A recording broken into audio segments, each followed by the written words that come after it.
Ms. Deb? Here. Mr. Strax? Here. Mr. Lawson? Here. Mr. Bryant? Mr. Estes? Here. Mr. Swett? Here. Mr. Horstman? Here. Mr. Palanga? Okay, moving on, proof of publication for tonight's meeting. Advertised properly. Okay, thank you. And moving on to our moment of prayer with Pastor Ken. Thank you for being here tonight. Okay, let's pray. Father God, we come before you and we thank you for our township. Thank you for all the great things that are happening in this place. God, you've been moving and you're doing great things in so many residents' lives. So, Lord, we ask as our leaders meet tonight, we thank you for their time and their talents, the way they've devoted themselves to serve us. And so we just ask now, Lord, that as we work together as a community, I pray you put your hand upon this meeting, allow them to conduct their business in an orderly fashion, Lord, and we just ask for your leading and guiding in our township. In your name we pray. Amen. Thank you. Okay, moving on to public comment. Brian? Thank you. Brian Metzler with T3 Global Strategies, 10 Emerson Lane, Bridgeville. I was just coming in tonight just to kind of let you know what we're doing and what we're aware of. I'm working with Primex Properties, who represents Tractor Supplies. And just to kind of give you a heads up, we have a site that we're looking at, and right now we're in very early phases just to see if the site's suitable. So, you know, one of the main things that we have to do is worry about traffic transportation. So we'd like to get in front of PennDOT as early as possible. So the only thing you'll see later tonight is just a request for the township to sign a form to say, yes, PennDOT, review this. So what we're anticipating, this site is located, it's part of the Dawsey property. Essentially, let me see if I can get this to work. This is Highway 88 along the bottom. Subway would be kind of down in this corner, Walter Long Road. So what we're looking at is a typical Tractor Supply store. Open typical hours, I think 10 to I forget what time in the evening. So what we're looking to do early on is get a traffic consultant under contract to study it, see how many trips come in and out, and work with PennDOT to see, you know, if this exit will be acceptable in location and everything. So really, I don't think anybody at the township level's seen this yet, so just wanted to come in, you know, say, hey, this is what we're looking at, see if you had any questions on it. Very good. I have a question. Is that a new entrance you're putting in, or is that the existing one that's up there? It is slightly shifted, graded in, that entrance will kind of be right here. There's a couple storm inlets, and we just shifted it to the right by the request of the property seller, because that much land wasn't needed. So we've, you know, checked site distance in both direction and whatnot. But it's very close, it's probably within 40 feet. So this location, there's, I think, a power pole kind of here. We split the power poles that were out there. Would that be exclusive entrance for Tractor Supply? As of now, that would be the only thing on the property. I believe this access could be used for future land that the seller would maintain. So I think they would end up having an agreement. This large line here is what we're thinking would be property owned by Tractor Supply. That would be the shared driveway. Okay, thank you. Seller's property. And like I said, we haven't made application for land development, zoning, subdivision, anything at the township. So there's really no action we're seeking on that. That's what I wanted to confirm, that this does not constitute a site plan or preliminary site plan for any purposes for which the township is required. Exactly. We were not asking any of that. It just came in early in the process. Informational. To include you. Informational. Very good. Thank you very much. Thank you. All right. Thank you. Michelle? Michelle Dupree, 6178 State Route 88. I wanted to talk about agenda item number 1, which is the Q&A rezoning that the hearing concluded to last night. I'm sure that we all feel that Quentin from Q&A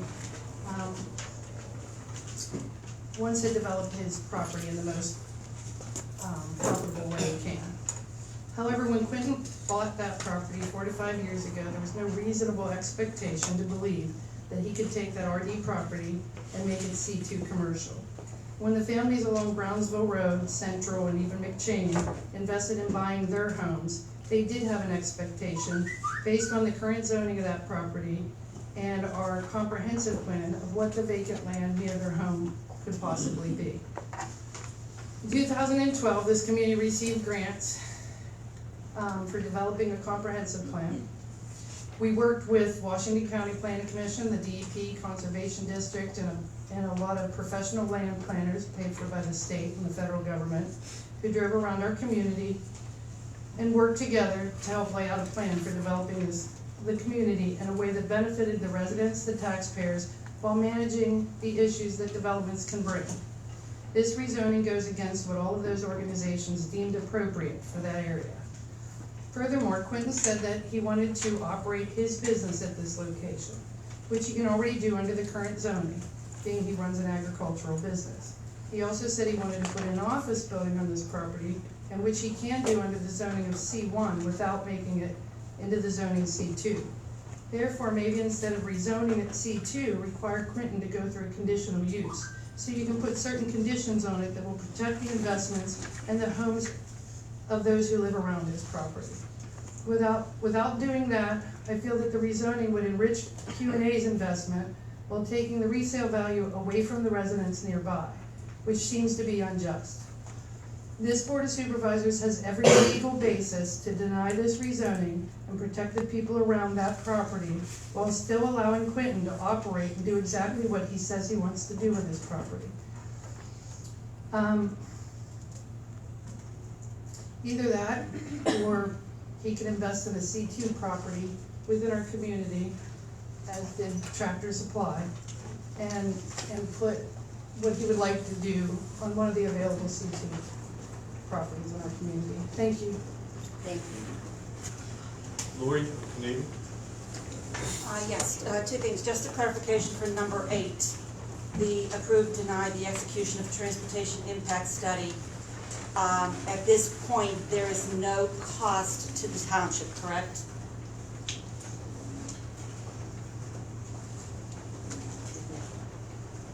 Jamie? Oh, sorry.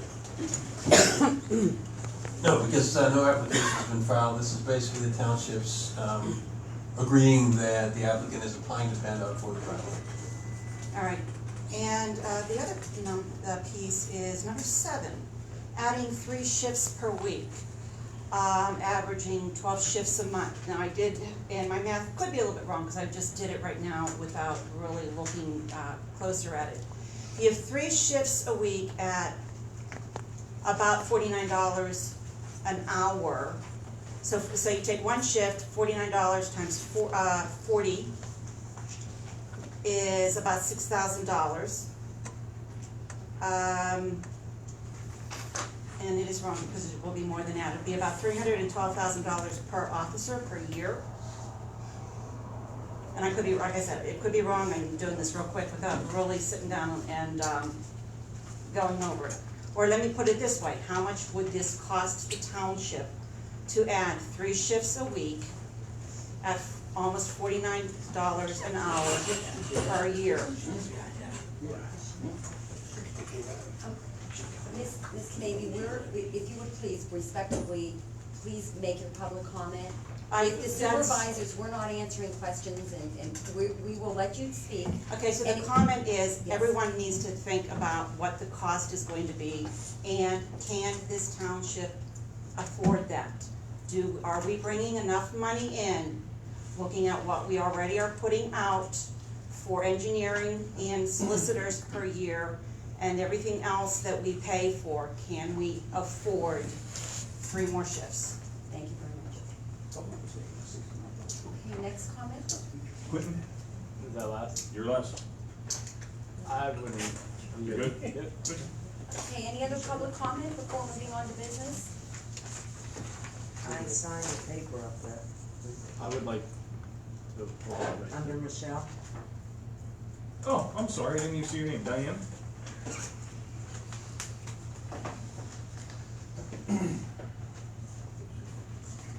Hi, I'm Diane Krupp and I live on Spruce Street, and I want to know who I talked to or what I need to do to get a sewer drain fixed in front of my house. I get flooded all the time. It rolls right down my driveway. 3 years ago, they said they were gonna fix it. All I got is a cone in a hole. I'm 71, my husband's 74. Anytime there's a heavy rain, we have to get out there with push brooms and push it off over the side.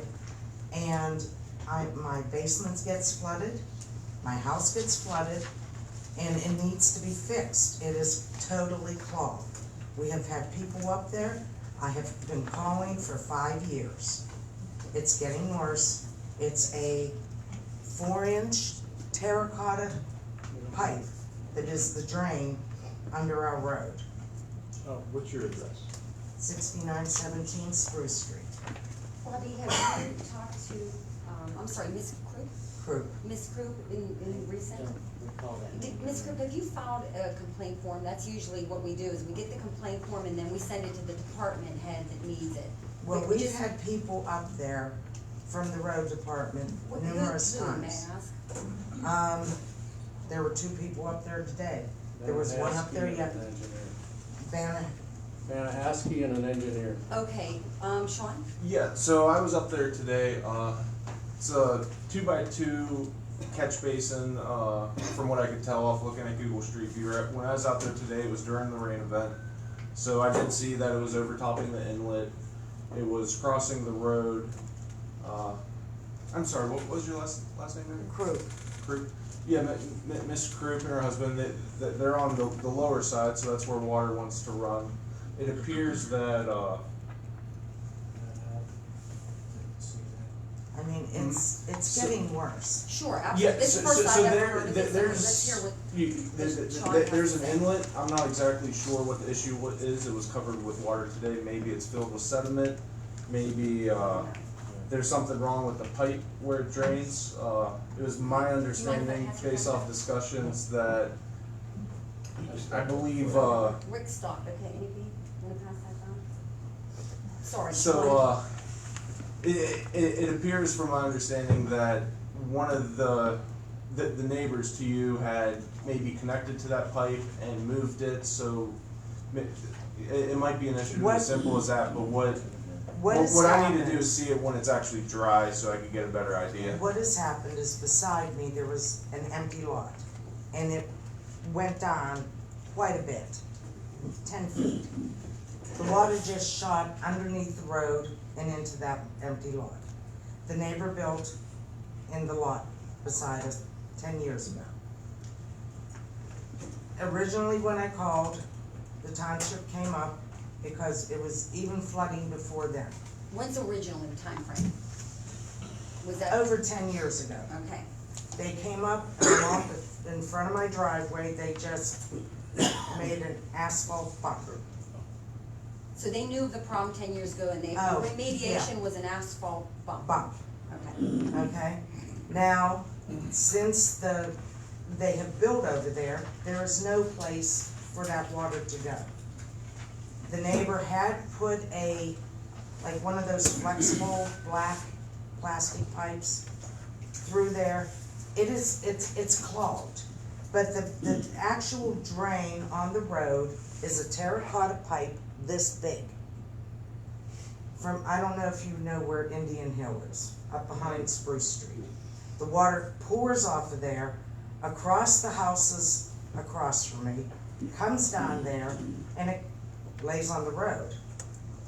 And Well, you've done the right thing. You've come here in front of the board, and we're gonna look into it. they said 3 years ago they were gonna come and dig it up and fix it. Well, we're listening, and, Sean, maybe you can coordinate with Jamie and possibly this week get out there and assess it, so you can get back in front of us and tell us what remedial steps we need to take. We even put a brand new driveway in at the cost of $10,000 with a drain in front of my house to try to stop this from coming in. And my drain cannot take it. It goes across my driveway. We have similar areas all over the township like this. I'm We the fix only them one as up we there see them. Well, I believe that. That's getting this I and believe have that. been getting it. Okay, well, we'll definitely take a look at it. And Sean, do you have Ms. Cliff's direct contact information that you can get a hold of them? No, I will need your telephone number if that's the easiest way to get a hold of you. If you could pass contact information and we'll be in touch. I can give you one of my cards as well.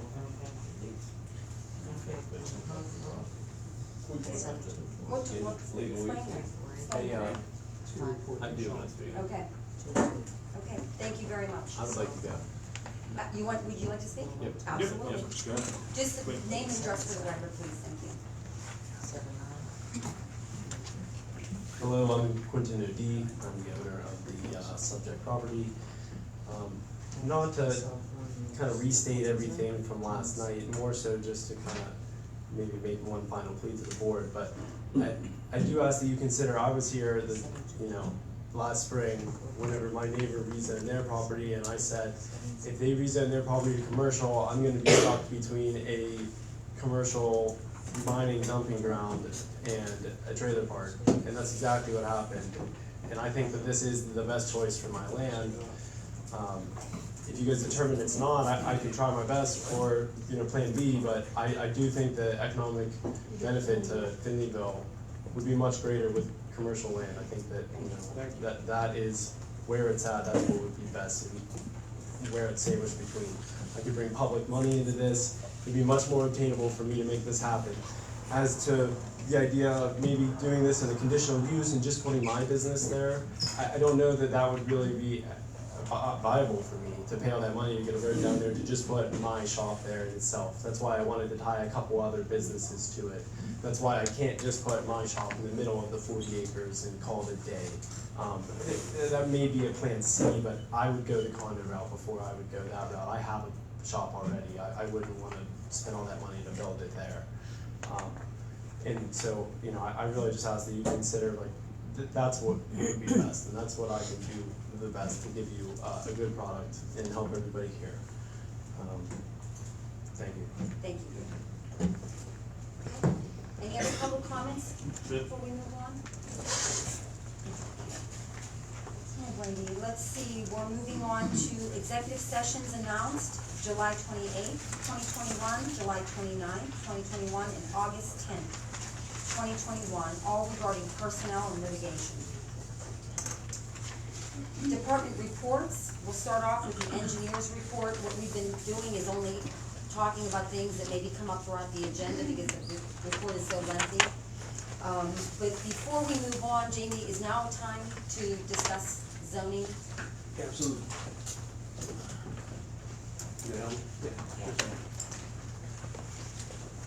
Okay, at the request of the board, we put together just a brief slideshow,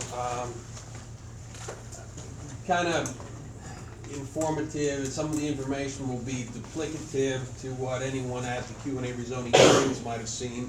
I'm going to show you some colorized zoning maps, talk about the different uses that are and aren't allowed in particular in the districts that are affected or in the vicinity of the Q&A landscaping property. So what you have on the screen in front of you right now is a colorized version of our zoning map. To orient you here, this is Brownsville Road right here. This is Route 88 right down here. Of course, the intersection where they come together right there. Couple points that I want to highlight out. This shows the current zoning configuration, what's going on up here right now. This, what you see in green, is the SD district with an MUD overlay. Now, SD stands for Special Development. MUD stands for Mixed Use Development. SD, by the ordinance, was established over various areas of the township that were things such as mine refuse areas, ash fly ash piles, different just portions of the township that were of that character. The MUD, created at some point in time, is only an overlay that's allowed in those SD areas. And the MUD allows for mixed use development. In particular, my opinion is I think it was probably established to encourage redevelopment and reclamation of those nastier areas of the township, such as the coal refuse area. So you would recognize this site because this is where the Advanced Auto Parts is. This is where there's an indoor recreation facility up there right now. Of course, a lot of this property here was was and kinda still is, some of the old Goonie piles from when this was a coal refuse area. So that's the green area right here. Now you'll see this pink area of C2. So a lot of this happened about the same time. This area got, the MUD got expanded in here to the limits of basically that coal refuse area. DCS Acquisitions property owner here. This is the Union Gardens property, rezone C2. Of course, you've heard some talk about that as well. Then to move on a little farther, let's see if I come down this way. This area right now, it's labeled C2, but this is actually RD. You'll see that in pencil on there, Scarmazy PRD. This is Highland Village. So this was originally C2, was rezoned RD to allow their residential plan to go in. Tractor Supply was just shown, will be down here in the C2 district along Route 88. Now, Sean, if you flip to the next slide, little red line that I drew around it, and this is approximately the area the Q&A is looking at. And if you attended any of the hearings, you know that there are currently 3 zoning districts that Q&A owns. There's the RD portion right here, which is about 40% of the property, the R1 and the R3. Now, what the board's going to have in front of them tonight, I believe, will be a decision on this rezoning. So I'll flip to the next slide, which will be to zone that C2 if they so choose. That's what the applicants requested. So this entire area right here will now be a contiguous C2 district. So just to kind of show that on a map, so folks who maybe weren't at the hearings but are here at tonight's meeting, the board asked me to present this to you. Now the next thing I want to go to, if we can flip to the next slide. You got it, Bobby? Thank you. He asked me just to talk through some of the uses that are allowable in the 3 districts that are on Q&A property right now, RD, R1, R3. So in yellow, I'm just going to read off those uses that are allowed right now. Then I'll come back through again and I'll talk about C2. What you see in blue are those things that are allowed in C2. Now some of them, such as an animal hospital, permitted use in RD, also a special exception in a C2. So I'm not going to go back and double up. I'll just tell you the blue ones that are C2 when we come back through. So there's 3 types of uses, and just to kind of give you a little more information, there's a permitted use, a conditional use, and a special exception. All of these are technically permitted uses. You just have to go through different procedures to get them approved. If you see an N on this list, it's not permitted. No way, no how. But a P, a CU, and an SE, those are all permitted uses essentially. So I'm not going to make a distinction between them as we go through the list.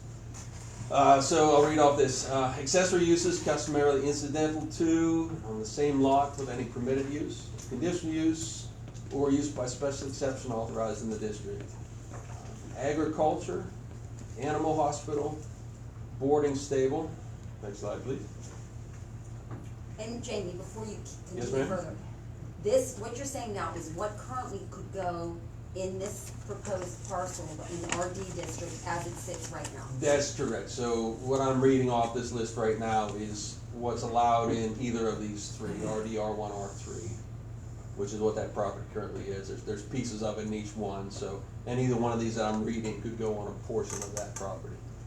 Continuing with that list, we've got cemetery, church, commercial communications tower, conversion apartment, daycare center or preschool facility in a church or school, essential services.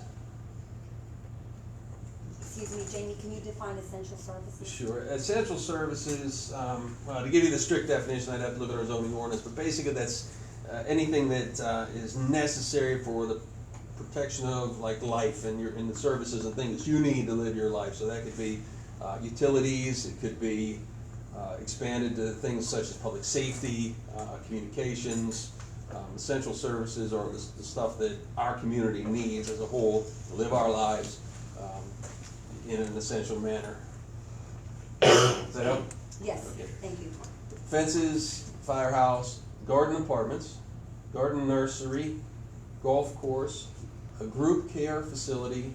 Jamie, going back to garden apartments, is that, what type of apartment, are you familiar with? Yeah, garden apartments are what you might see like a multi-tenant building, large building with multiple apartments within that building that can be rented out, kind of surrounded by a common garden facility.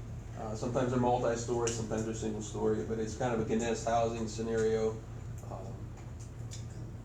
At least those are the things that I've seen, called garden apartments. Again, there's probably a definition in our ordinance we could look at, Okay. but I don't have that in the slideshow tonight. Picking up on the list, home gardening, a home occupation, a home office, keeping of domestic pets, a kennel, mineral removal, mini warehousing or self-storage buildings, a mobile home park, a non-commercial recreation, a nursery or a greenhouse, a nursing home, oil and gas extraction, off-street parking and loading, a personal care boarding home, a planned residential development, private club, private garages and storage buildings, private residential swimming pools and tennis courts, private stables, private use helipad, public buildings, public recreation, public utility installation, retirement community, schools, signs, single-family dwelling, temporary construction trailer, model home or sales office, a temporary use structure other than a construction trailer, model home or sales office, townhouses, two-family dwelling, and I think that's the last slide on the zoning list. So to recap, those are all the listed uses that would be permitted naturally in one of those three zoning districts of the current property. Now, we're gonna circle back to the very beginning of those slides. If I hit the up arrow and go back the other way.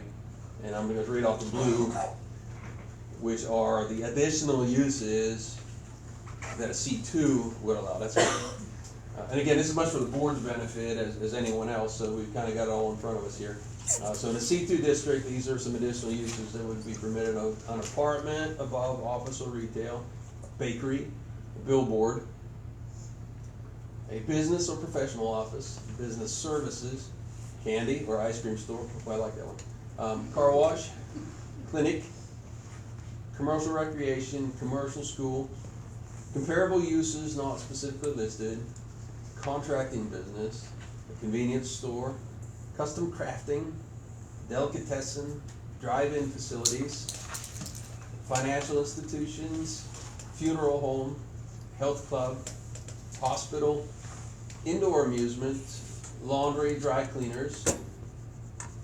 motel/hotel, personal services, pet grooming, pharmacy, public parking lot or garage, repair shop, restaurant, retail stores, service station, shopping centers, tavern, vehicle accessory sales and installation, vehicle rental, sales and service, vehicle repair garage. So again, the purpose of me sharing this, I believe, was just to give you an overview of what the zoning of that area looks like, the uses that are currently allowed in those districts, and then the C2 rezoning that's being considered by the board tonight, what that would add to or change as far as what's allowed on that particular property with respect to Q&A's request. Is there anything you'd like me to go back? No, that was perfect. Thank you. That was a good explanation, thank you. Jamie, do you or Sean have anything else under your engineering report to speak of outside of anything we'll cover during the meeting?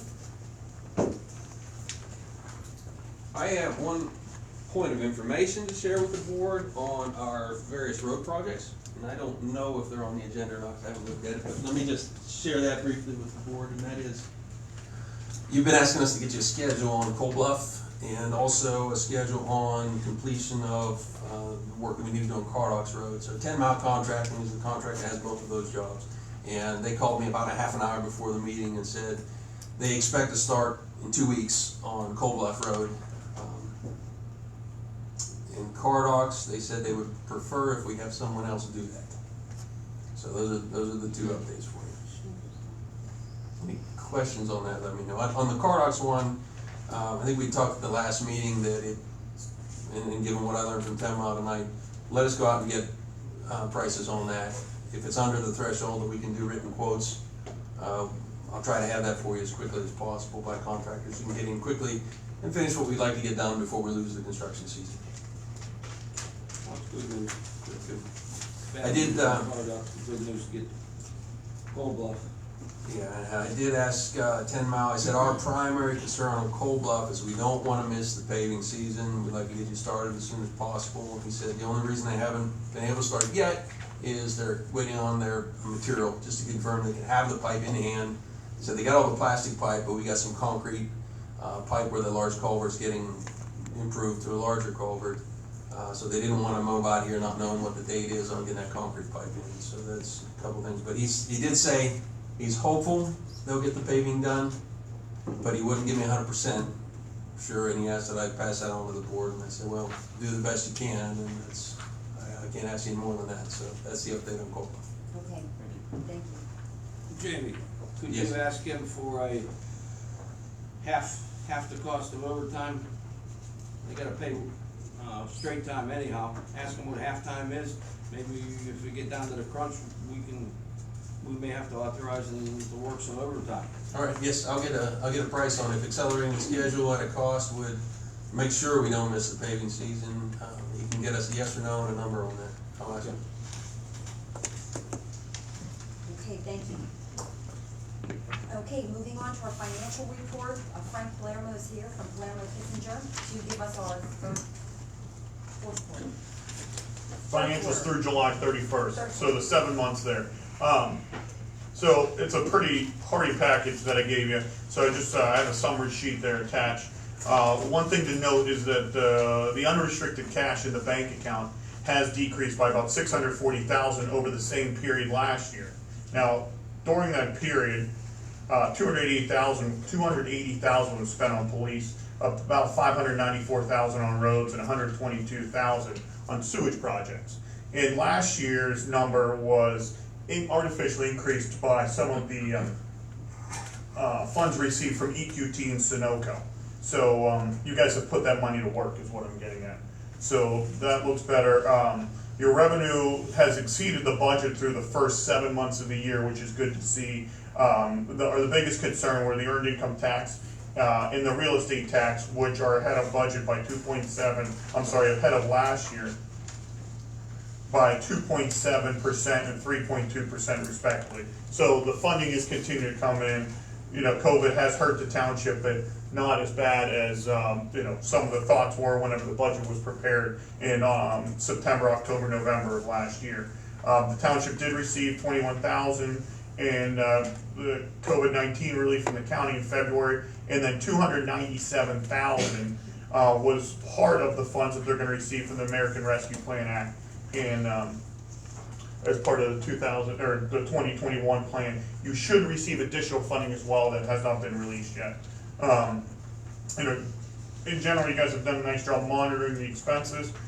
I recommend a couple of accounts be closed because there's minimal activity on there, and I will communicate that again with the Secretary Treasurer to make sure those are closed.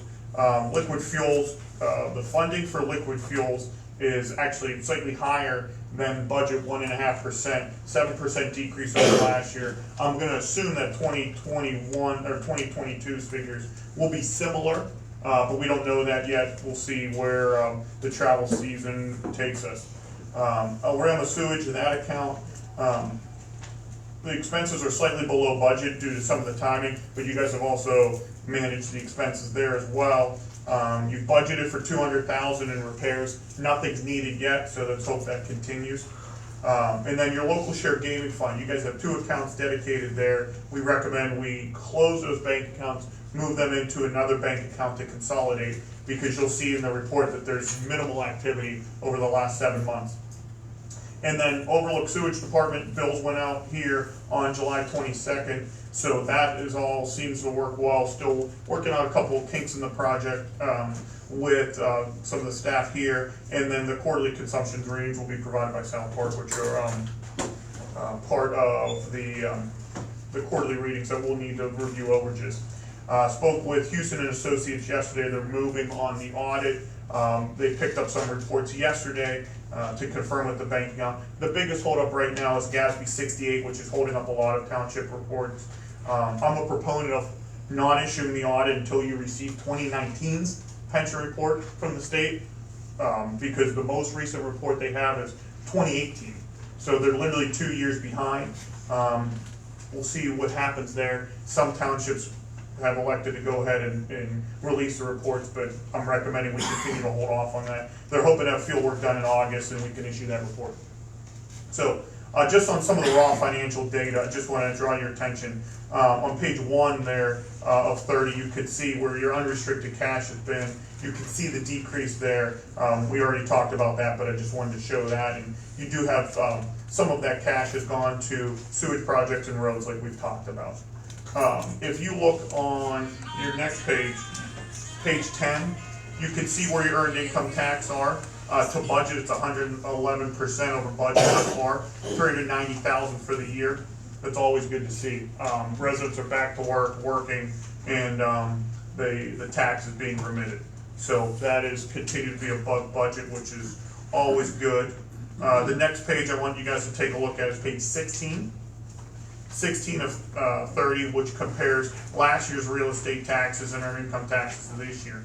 Once again, you're ahead of schedule. So even with everything going on in the healthcare world, it appears as if the township has recovered with the real estate tax and the earned income tax revenue, and that's getting back to normal.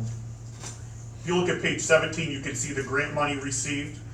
First line there's $21,787. In August here is whenever you receive the American Rescue Plan funds, so you'll see that hit in August. Those funds are partially restricted. You have 5 years to use those funds. We're still waiting. There's guidance being updated every week on that, it seems like. So as soon as we get better guidance, but I've had discussions on how to use that money, and we'll get back to the board on that. But you'll see that in August if you're looking for that in the notes. If you jump to page 21, 21 is where you can see some of the funding that has been spent on the roads thus far. It was the Cardoff's Road that was done in spring and a little bit of last year. So that's $103,000 that the township reinvested in the roads. Jumping ahead to page 25, that's some of the debt that the township has based on the El Rama sewage project. Through 7 months, the township's paid off $34,000 in debt. If you look, the debt went from $1.2 million in December of 2020, and currently the debt's sitting about 1.167. So the township continues to pay off debt.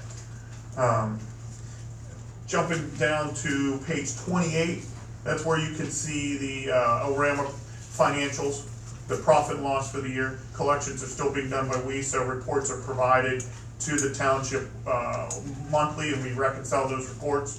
Expenses are down about $4,000, and collections are virtually flat, an increase of 1.1%. So residents are still paying. You guys are monitoring expenses.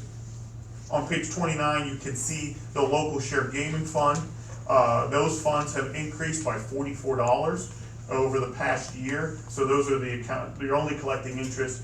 My recommendation would be the township consolidate those into another account, and then those accounts can be closed, mainly due to just mitigating risk. Having too many bank accounts can always just lead to issues. So, you know, the biggest highlight that people might be concerned about is the decrease in cash of $640,000, but it's gone to be reinvested into the township, and the township is still sitting on approximately $3.5 million in unrestricted cash as of July 31st. So it's still in good financial shape with additional projects coming, and most of your revenue has been collected already for the year.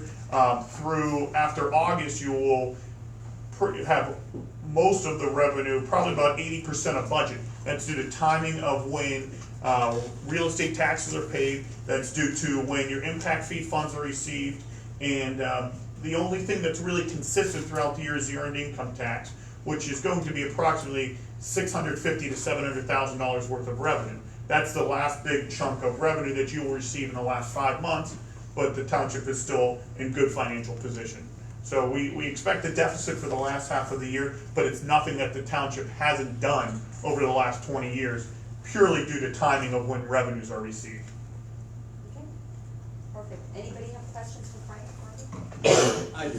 Frank, if it could be a phrase, a typical Penvest loan?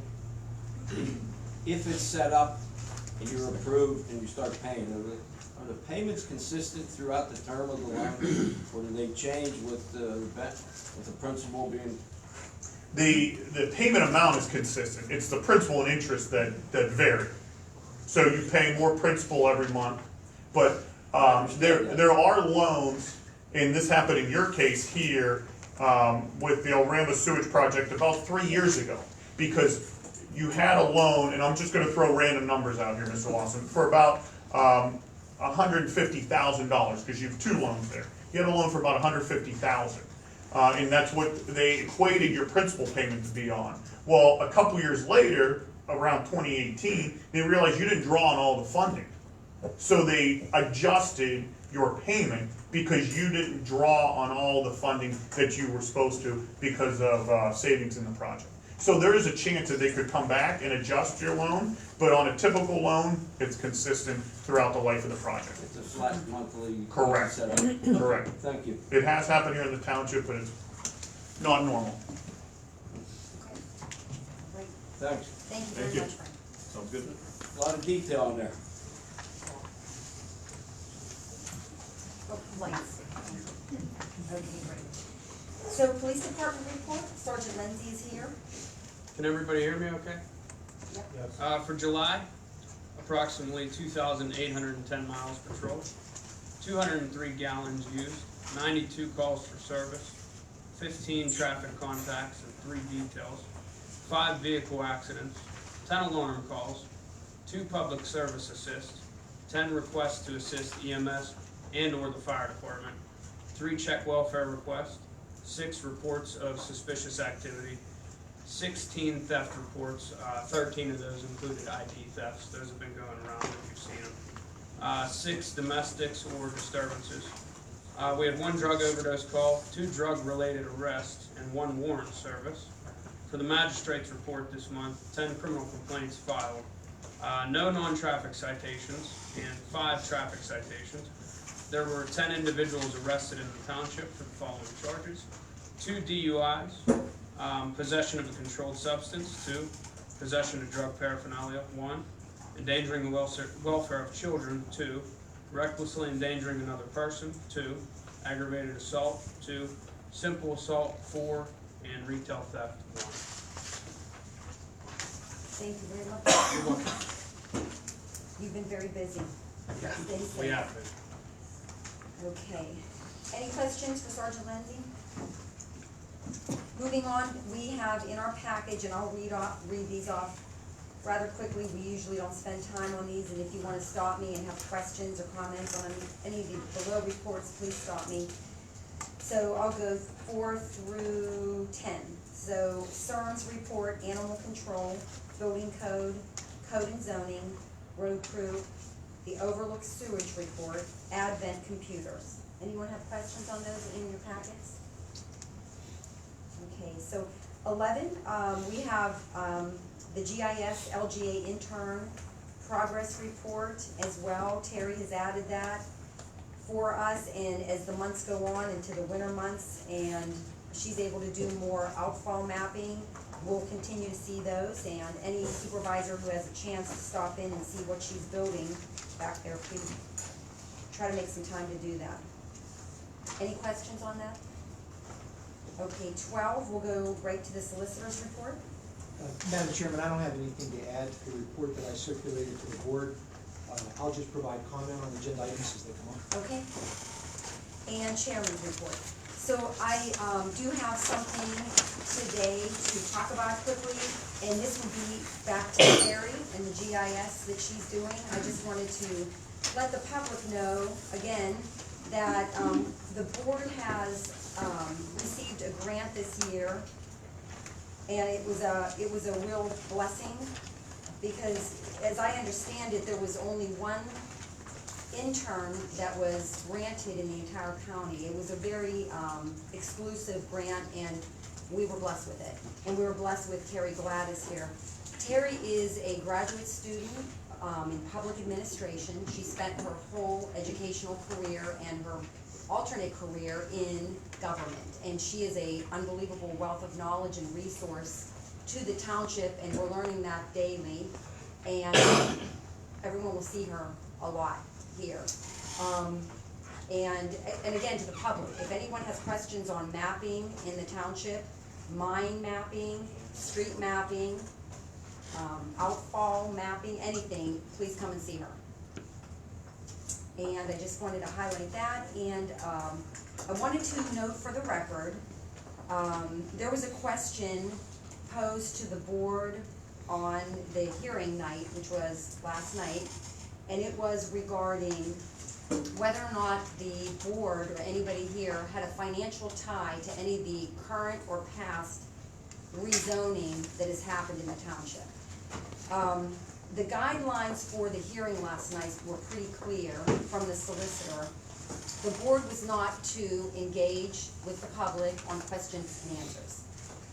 And again, Solicitor Crooney outlined that in detail before the beginning of the hearing. The board is an impartial jury in these rezoning matters. The request comes in from an applicant, and they have the financial burden to come in and ask for a rezoning, and we're supposed to stay very silent and let the public talk and let the requester talk. So when the question came about, asking if we had financial ties to the applicants, the board remained silent as we were instructed to do. Unfortunately, it led to some suspicion in some of the audience members. So I'm here to go on the record that no, I do not have any financial ties to any of the rezoning, and I wanted to make that clear for the record. And I don't know if any other board member wants to have an opportunity to just state for the record so it goes clear. Can I clarify that? Excuse me, I would ma'am. like to- That wasn't my question though, so you're answering a I'm so question that I sorry, didn't ma'am, ask. we're conducting business. All right, fine, please. but that's not the question I asked. I would like to also say I have no financial interest in that, and I would have thought the group out there would have learned what they did to a fellow resident by spreading rumors and doubt. They'd learn by that.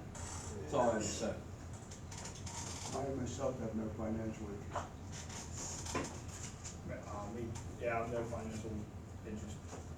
I also have no financial interest, just to put it out there. Okay, and thank you very much for listening, and we'll move on to business. Well, before the action items, we still will, we can announce that we have no vacancies, so we could probably, I could just skip that, or we could take that off until something comes up that we need participation for. Item D, action items. So I will read this, and then this will be the time for the board to offer deliberation, because we haven't done that publicly at all. So item number 1 is approve, deny Q&A Properties LLC to rezone a parcel identified as parcel number 640-000-0000-0011-00 from the R1, R3, and RD zoning districts to the C2 General Commercial District. So this is on the table for discussion. Would anybody like to? I'll open up discussion. I've got some mixed thoughts about this. I've heard a lot of, I'm glad some residents are here other than the handful that comes and finds punctuation wrong. I heard a lot of complaints from speeding, and yet when we're trying to address it by putting police on, we're questioned with that. My problem with thinking ahead with this, the existing zoning is going to give you guys the same problems you have what this gentleman wants to do. I just don't, I didn't hear a good reason in my mind for that. I would have liked to see, and I thank the residents that came here and spoke up, but I would have liked to see a whole handful of other people saying, yeah, I support it. I remember somebody asking, do you have customer? Do you have rental on that? I kind of think the flex warehouse is a good idea. I have a small area. It seems to work for me. I have a lot of mixed emotions here on going one way or the other. I never had an opinion of Quentin until he came here. I kinda like what he did last night. Kinda reminds me of me 40 years ago. I wanna do something and try it. And it's a gamble, just like Scarmazzi. He don't have all the houses sold, but that's what everybody does. People that have businesses, they buy inventory. They don't have sold inventory. They hope people and customers come in and buy it. I just wish more of the residents come in and said they wanted it. I wish more people would come in and say, I wanna do this in your township, like the Tractor Supply, like Quentin. I'd like to see more of that. And that's about all I have to say. Thank you. First of all, I want to apologize. I couldn't be here last night.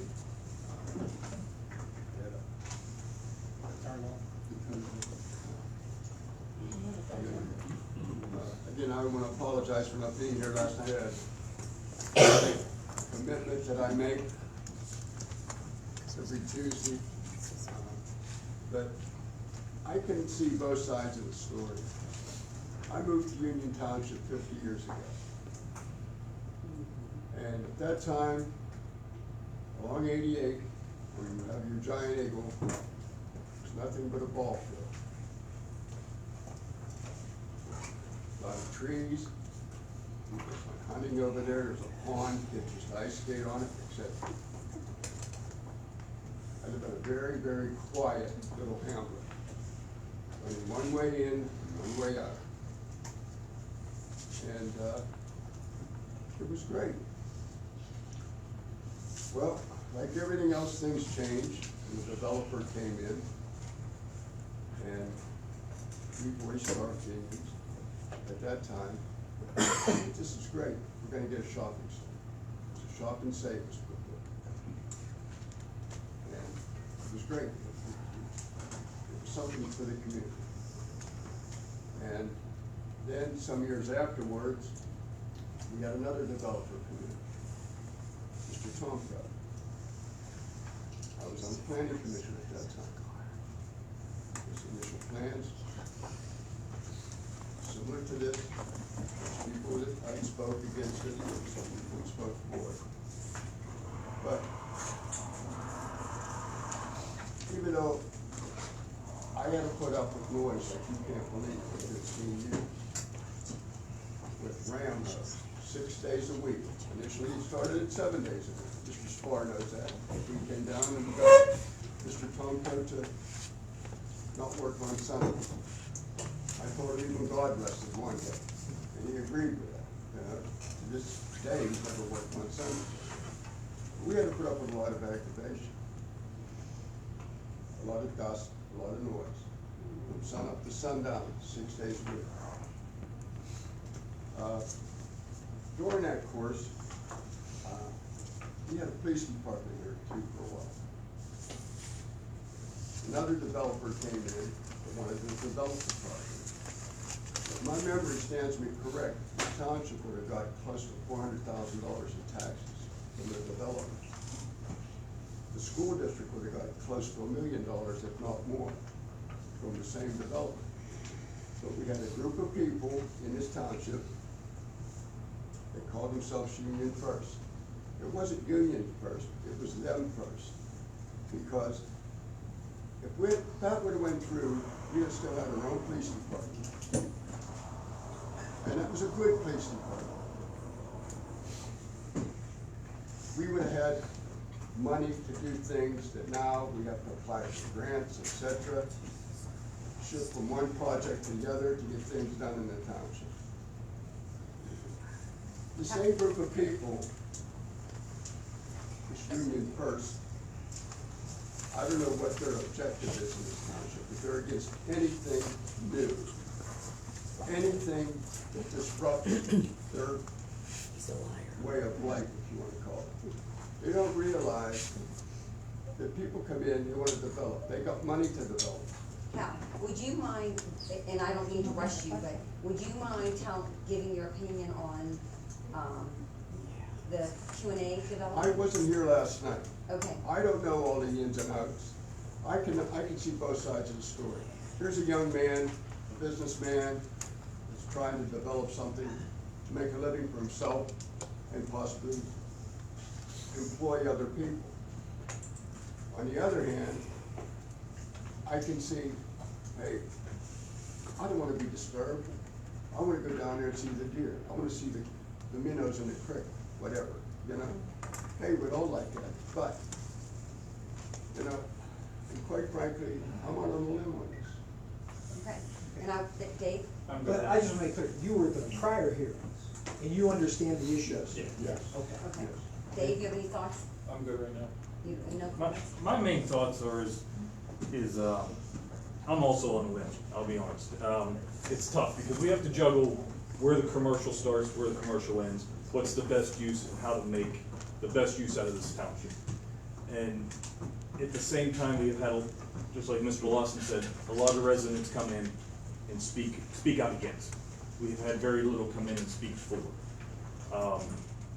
I'm a very big believer in developing. You know, the township can't move forward without it. You know, we don't want to go backwards. We don't want to lose police force again. We don't want to, not that we would, but we're very financially sound. But at the same time, there has to be a divide on where commercial starts and commercial ends. And that's where I'm at too. My opinion is, I'm similar to what Chuck just said. I feel that I work for the residents and the residents spoke. So, that's my, and I don't know if that's what you're saying. That's exactly what I said. I don't know if you're chasing, everybody ready for a motion? That's, Okay. What's that? Is it possible to put something on the referendum or vote? As a whole vote? Not on the rezoning. This is on us. So yeah, that's the biggest thing I have is where everything should stop and everything should end. I'm gonna make a motion to deny Q&A Properties LLC to rezoning to a C2 district. I don't know how everybody else feels, and if it I'll falls, second that. that's fine too. Bobby, roll call please. Mr. Lawson, No. Mr. Eskin, No. Mr. Trax, Yes. Ms. Dale, Wait, am I clear on this? Are we saying approve or deny? Deny. Motion to deny. Okay, motion to deny, so. Would be yes. if So you are deny. you, I, I'm just wanting to be clear. I am approving. Okay, So your vote is correct. Okay, yeah, I'm denying. I've never heard answers like that's why I had a. Yeah. You're voting to deny? Yes. I've never heard like, Okay. yeah, we usually say approve or deny, so that's why it threw Okay. me off. Ms. Dare, Approve, or, sorry, now you guys are giving me. Motion to, or I second to deny, so now you're calling for my vote. Yes. Deny. Mr. Barnett, This is tough. This is tough. It's tough. It's really tough. I'm cutting twists on each one. It doesn't matter. But it doesn't matter. You got three votes. So I Well, you have to speak your heart, speak your piece. I spoke my piece. Why, Okay, you why have are to- you you have to- abstaining? I think you should vote.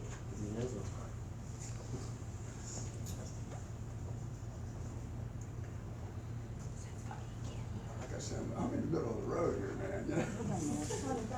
It doesn't, Doesn't matter, right? my political label. Just make, yeah, It's just just, vote. I can see where this young man's coming from, I can see where he's coming from. I know where I was at 15 years ago. Cast a vote. Yes, please. Oh, snap. You can't Yeah, abstain. I'm saying, okay, then. Yes or no? Approve or deny? Wait, if I say approve, that means. I That means deny. you're voting yes to approve it, and if you say deny, you're voting that you're Against. denying the application, to switch to zoning. I guess I'll have to go along with the rest of the guys and say that. So the vote is 4-1 to deny the request for rezoning. Is that right, Bonnie? Correct, yes.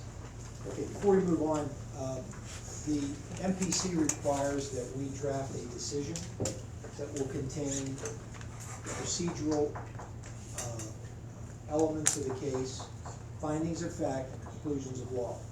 And I know that one of the main issues that was brought up, and I need to make a finding, a legal finding, is whether or not the Union Gardens rezoning was correct. And from a legal standpoint, I have reviewed the record. I believe that the procedure was correct, that it was properly advertised, it was properly noticed, there was substantial efforts made to provide the public with notice of the rezoning hearing, that the hearing was conducted correctly, even though it was in the middle of the pandemic with a governor's emergency order outstanding. And my legal conclusion is that that rezoning was done correctly. I'm just gonna ask each of you if you agree with my opinion. I need to put that in as a conclusion of law in this decision. Mr. Track? Yes. Yes. Yes, I do. Yes, I do. Mr. Esker? Should I abstain from my? Well, you weren't around. No, I was not around. Okay, so you can abstain. Okay. That's fine. All right, that just gives me some guidance as we prepare this decision.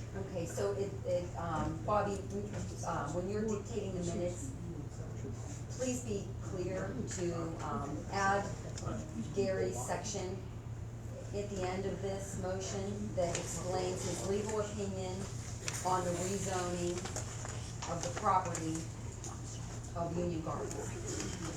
Thank you. And when you get to that point in your minutes, you can confer with me to make sure it's correct. Thank you. Okay. Okay, thank you. Excuse me, Mrs. Dare, Madam Chairman. How did the vote go? And who voted for what? He's unclear on the That was vote the because whole- Mr. Dyer made the motion to deny. It was denied across the board with the exception of Mr. Lawson. Mr. Lawson voted to approve. Yes, I did. Okay, Mr. Lawson voted to approve. You voted to deny. Chuck voted to deny. Carol, how did you vote? He voted to You deny. We just said it, Mr. Spar. We said Four everyone. denials. For deny, okay. Okay. Alrighty, moving on to item number 2, under action items. Approve, deny awarding Veterans Memorial Park Project to Flapcheck Construction Company for the base bid price of $298,800. Alternate number 1, dugouts of $44,000. Alternate number 2, batting cages of $30,000. Alternate number 3, bleachers of $30,000. For a total project cost of $402,800, conditioned upon securing an easement from parcel number 640-003-0000003400. I'll make that motion. Okay, so Hal made the motion? I'll second the motion to approve. Mr. Trax? Yes. Ms. Dare? Yes. Mr. Lawson? Yes. Mr. Esker? Yes. Mr. Brinig? Yes. Madam Chairman? Yes. I think I can give you an update on that Absolutely. easement. I had the chance to talk to Mr. Schaaf yesterday and again today. He has given us the thumbs up on, he said he'd like to do whatever he can to help the park. He is hesitant to sign anything. He wanted to see the easement marked, so we've had our surveyors out, we've marked the location of the easement. I'm waiting for a hole in his schedule to meet him and kind of walk the area and show with him. And I've talked to Ms. Scott about it a little bit, that we're gonna try to put together the simplest agreement as absolutely possible that covers the bases, to get that easement signed. But like I said, I want you to know that he's positive about it. He wants to do what he can to help the township, and the park next door. He's just hesitant to sign anything, so we'll be working that out. Okay, great. Sounds good. Thank you, Jamie. Okay, moving on to item number 3. Approve, deny awarding El Rama Central Park Phase 1, Contract 1, General Contractor, TVI Contracting Incorporated for the bid $126,700. I'll make a motion to approve. I'll second. Ms. Dare? Yes. Mr. Eskin? Yes. Mr. Trax? Yes. Mr. Lawson? Yes. Mr. Breinig? Yes.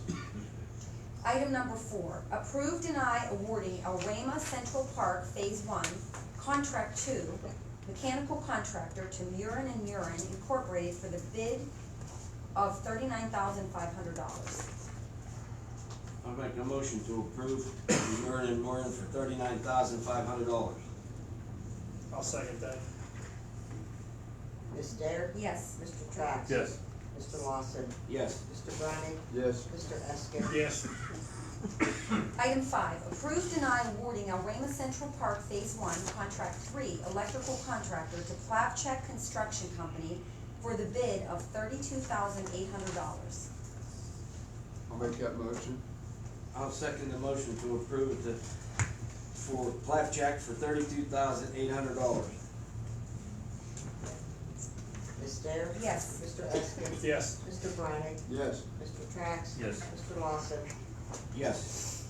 Item 6, approve, deny setting a hearing date to review Hidden Hollow Storage conditional use for Wednesday, September 15th, 2021 at 5 p.m. I'll make that motion. Can I ask one question? Sure. What is it? Okay, so we had an application come in. Okay. And it came in through the township to the engineers. It was reviewed at the planning department, and now this would be a motion to schedule a hearing date Okay. to understand the details and for the board to meet with this person on what they wanna do. What it is storage units they wanna put in a commercial area. And that's a conditional use, so the Okay. hearing is required. Okay. I seen it, I was like, never heard of it before. Yep, so, and it's probably buried in one of 50 or 70 emails. So, the motion on the table then is to schedule this conditional use hearing for Wednesday, September 15th, 2021 at 5 p.m. And I'd like to, add to that motion conditioned or, with the condition that Sweat Law Offices advertises the hearing. And will there be a stenographer needed for it? Yes, and sets up the stenographer. So I'd like to make a motion to approve setting that hearing date for that date with Sweat Law Offices handling the details on advertisement and stenographer. I'll second the motion. Mr. Eskin? Yes. Mr. Lawson? Yes. Ms. Dare? Yes. Mr. Trax? Yes. Mr. Breinig? Yes.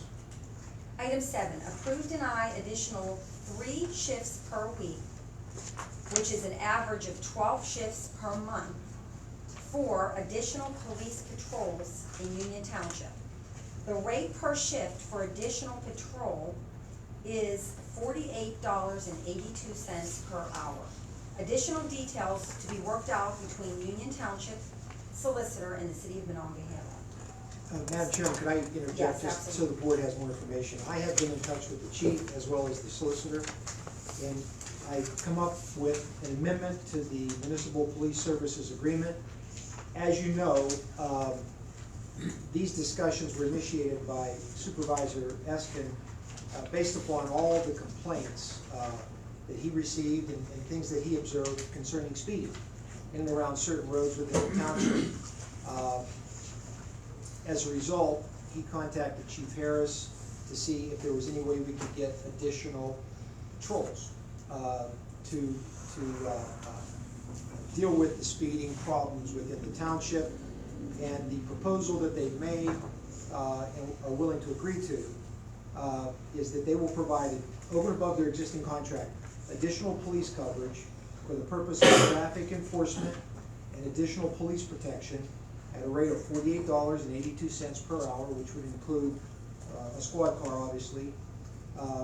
It is anticipated this amendment will cover 3 shifts per week at 8 hours per shift.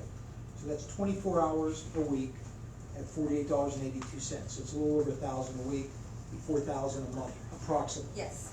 The additional police coverage would begin September 1. The additional coverage will continue for 12 weeks, so we've negotiated basically a 3-month trial run to see if it's worth it. So it's not extending the contract for another year, year and a half to mirror the existing contract. This is gonna be 12 weeks, and then both boards will reconsider if they can continue to make it work.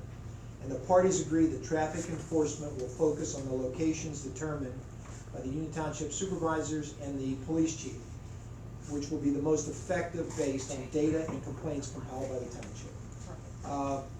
That's basically the amendment. All other terms of the municipal police services agreement that were negotiated back in 2016 and were extended 2 different terms will still apply to the general policing of the township. So that's the amendment, and I believe they're acting on it tonight as well, because their meeting is, I think it's 6 o'clock. So, Yeah. And, you know, listening to everybody, the speeding on all the roads, yeah, I guess solicitor said, contacted Chief Harris on it, talked to him intensely about all this. We've pulled data from McChain Road to see the speed, the traffic. Yeah, it's gonna be a little bit more money to the township, but if we would've still had our police force, we wouldn't be doing it. You know, back in early 2000s when we lost our police force, it's been a free-for-all. Yeah, we have one policeman 24 hours a day who, let's face it, he can't keep up. You know, these guys are running their butts off. We're trying to, you know, make our township safer as much as we can. Yeah, it's gonna cost us a little bit of money, but in the long run, I feel it's gonna be well worth it. I mean, if we still had a police force, we wouldn't be doing this, but, you know, that was long before I was here. But I was living in the township when we had our police, and we didn't have these problems. This would be an increase to the contract of about $14,000 for the 12 weeks, and then you can relook it. Yeah. and it'll give us time in the budget year, in the budget For season, next- yeah. to plan Get and it lined budget. up, yeah. And it'll give an opportunity for the board and the police to kind of work on having 2 people here, 2 men at one time, or 2 police officers, I should say, men and women, here at the same time simultaneously to respond to other emergencies, because I'm sure if they're on a traffic detail and there's one of the plethora of responses that we see in the police report that happens, we have 2 officers here to respond to. It also protects the police officer. Absolutely. Because right now, police don't even want to pull anybody over for speeding because it's a one-on-one, you don't know what you're gonna commit to, so. No, we appreciate our officers. Yes, we do. Same time, we've done a great job budgeting and bringing this township up, and, I think we can definitely afford it. The goal is ultimately is to have our own police force, or, you know, have somebody here more than just one or one in a part-time. I mean, that's the goal, we're moving toward it. There's just only so much money in the budget based on all the neglect in all the years. So we're running right now 3 sewer projects, 2 major road infrastructure projects, 2 residential home developments, and sewer testing that had never been done in, on the Arama system. And I'll stop there, but it's a lot. So to stretch a budget that thin on all of the neglected areas, it's a lot to try to add police. So we're doing it in increments, and I think it's a good strategic planning. And thank you, Dave, because you started this. Thanks for the legwork, Dave. And let's see, so did we vote yet? Did we do all that? No, okay. Bobby, did anybody make a? I'll make a motion to approve, the 3 shifts per week, for Monongahela Place. I'll second the motion. Ms. Dare? Yes. Mr. Eskin? Yes. Mr. Lawson? Yes. Mr. Trax? Yes. Mr. Brinig? Yes. Okay, moving on to item 8, approve, deny execution of transportation impact study, scoping meeting checklist for a proposed tractor supply store located on PA Route 88, SR 0088. And just to be clear, I believe this is a PennDOT form. That's correct. Okay, so I make a motion to approve. I'll second the motion. Mr. Trax? Yes. Mr. Eskin? Yep. Mr. Brinig? Yes. Ms. Dare? Yes. Mr. Lawson? Yes. Item number 9, approve, deny alternate funding options for the Finleyville Alrama Road Emergency Sewage Development. So the result of fixing some of the problem areas on Finley Alrama Road was the emergency need, even faster than we can work on this, to somehow engineer a way to finish this project before we go for Penvest funding, which usually takes 3 months, upwards of 3 months. So in that vein of discussion, I know that Rick has discussed this with the engineers. Ms. Singer and possibly Ms. Gladys has been working, calling on banks to find out what the rates are for funding projects of this size. Jamie, what's our total amount that we would have to go for outside, or Frank together? I know we have a $250,000 grant in the pocket for this area that we pre-planned for 2 years ago. So we need to know the rough budgetary number to complete the project, and, I wanna say 3 to 4,000, 3 or 400,000, but we'll let Jamie work on that. And Bobby and Terry, have you received any numbers? Brentwood Bank wants to set up, their commercial lender wants to set up a meeting with you all to go over everything. And Washington Financial has also requested the same thing, to know specifically what y'all want.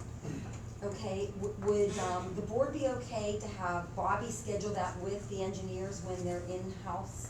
Yeah.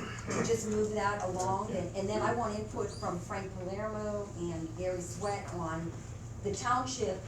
Okay, so we would be going out and funding this project, possibly, this is the discussion, out of the general fund, with possibility of repaying that, with the monies from the CARES Act, the Federal CARES Act, and the loan, or excuse me, the grant for $250,000. So that's something, can that be done? Oh, absolutely. Okay. It would be a tax-free borrowing. It would probably be a 5 or 10-year amortization, like any typical commercial loan. You'll get a very attractive interest rate because it's a tax-free borrowing, and they'll amortize it over whatever term you can negotiate. 10 to 15 years, I think 15 would probably be maximum, but then you can prepay, you wanna negotiate to prepay it without penalty as these monies come in. So that would be the only one. Okay. Frank and Jamie, in talking to the bank, obviously they want financials, but they wanna know the projected payback from the sewer system standing alone. I'm gonna give you a heads up on that. So the number we had in here, about $500,000 for the project. There was several different estimates put together on several different scenarios. I think I'm looking at the final one on the magnitude of 500,000. So we've got that 250 grant. So 250 would be township costs, and that does include the budget for engineering to do the project as well. That's actually doable. So, Bobby, question, did we receive the Federal CARES Act money? We got the first payment. Which was how much? $297. Thank you. So there's a possibility that we have this funded, if it's allowable under the Federal CARES Act to use that money. And I believe it is, Frank. The Yeah. sewer projects are one of the line items. Yeah, based on information as of a couple weeks ago, yes. It is one of the eligible areas you can use that expense, because as I mentioned in the report, it is restricted money. Part of those is sewage and Wi-Fi, are some of the main items that they And you carved out. specifically can invest in water, sewer, and broadband infrastructure projects. Great. Okay, so knowing that, Gary, I mean, what can we move, because this is such an emergency situation, now that we've found, you know, the big problems, being that we did an emergency repair and we were able to dig a little bit, we've realized that. It's a mess. Yes. It's a mess. And I don't know how far you wanna go into that, Jamie, if at all, and Sean. I'll just talk briefly. Sean knows it intimately, product of his waste, I believe.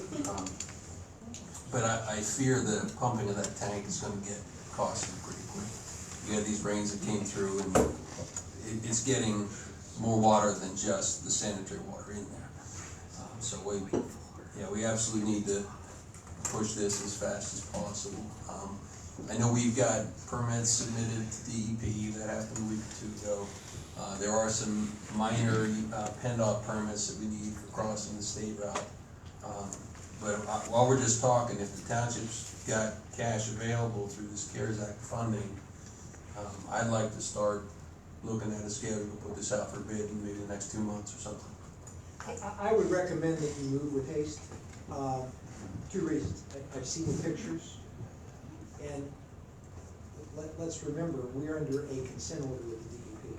So I think the best way to keep the DEP at bay is they see you aggressively pursuing a remediation of the project. So I would encourage you to move forward quickly. When I say 2 months, I mean maybe in a month we can be putting it out for bids, and then the next month receiving those bids. And that's gonna put us on a potential timeline to have bids in hand while we're waiting for the permits in the other hand, and hope it all comes together at the same time that we're doing this at the third month. That's what we need to do. I think that's as absolutely fast as we can do it. I say, we can't get that done any faster? You're talking, what, October? Yeah, I mean, if you told us to bid it tomorrow, we could bid it next week, but I don't have those particular permits that we need. Now, I think we can, put a little bit of emergency pressure on those agencies, which is why I think if we're putting this out for bid next month, receiving them the next month, and then we'll put a real tight schedule on that contractor to get in there and do it. I'm hesitant to commit to anything faster than that, because I don't think we'll. Is there a possibility that we can use Gary as a point of encouragement on any of the agencies to get? Yes, it's possible. We'll talk Yeah. about it and see what we can do to encourage those things through. I think the PennDOT permits are gonna be pretty simple, just utility crossings. We're mowing a pressure line across the street, no extensive work in the right of way. The DEP is just a water quality permit, those are in. We can follow up with a sense of emergency on there, and possibly even a call from, maybe the sewage enforcement officer, or sometimes a call from a supervisor is even more effective than a solicitor. Well, yeah, the other thing is you have to put a bid package together, right? We have to put the bid package. You can do that tonight. You can make a motion to authorize Harshman to do that, so you don't lose 2 weeks. I'll move.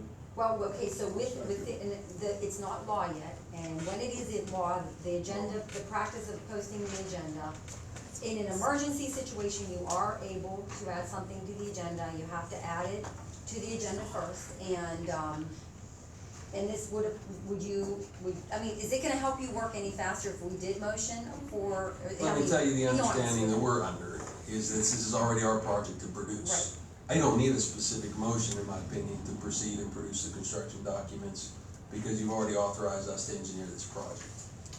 Right, so what we do need when the time comes is a motion to advertise. There's no reason to do that tonight, because I'm not gonna be ready to advertise for a couple of weeks, best case. And I'm saying all this off the cuff. I gotta go home and get together with our team and look at the plans and say, hey guys, we're putting this out for bid here real quick. Right. We know you can do it. Thanks. So, Gary, do you feel comfortable? Just keep it moving, yeah. And confident with that, Yeah. and not having to motion with that? Yeah. Okay. So, before we move on from that item, I wanna go on the record again with these bills that, we had a resident speak early in public comment on not wanting to add additional police shifts in the guise of watching the budgetary numbers and the expenditures in all line items, including engineering and solicitorship. This is why. We are working in record time to fix past neglect and past failures. It's unprecedented, the work that's being done here at record pace. I want that on the record, please, and this is why the bills work the way they do. So, with that said, any other This is why it's getting comment? done too, we're pushing it. But we're also in budget and growth and balance. Okay, so any other comment on that line? Okay, moving on to item number 10. No, we need to approve or Oops, deny all of I'm the sorry. funding. Okay, so I will make a motion to approve using the Federal CARES Act money in combination with the LSA grant that was received in, I believe it was 2018, for the Finley El Remo Road project. Don't quote me on the year, so I'll say just the LSA grant to move forward the engineering, the bid process for the Finley El Remo Road sewage development, and I'm gonna add that an emergency sewage development project. Could we possibly include all of the funding?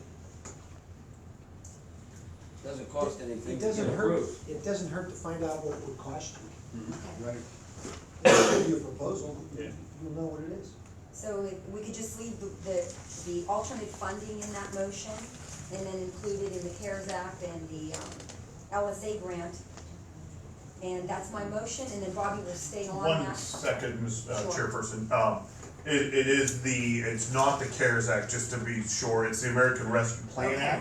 Act. But I would recommend using those funds right away towards whatever they can be.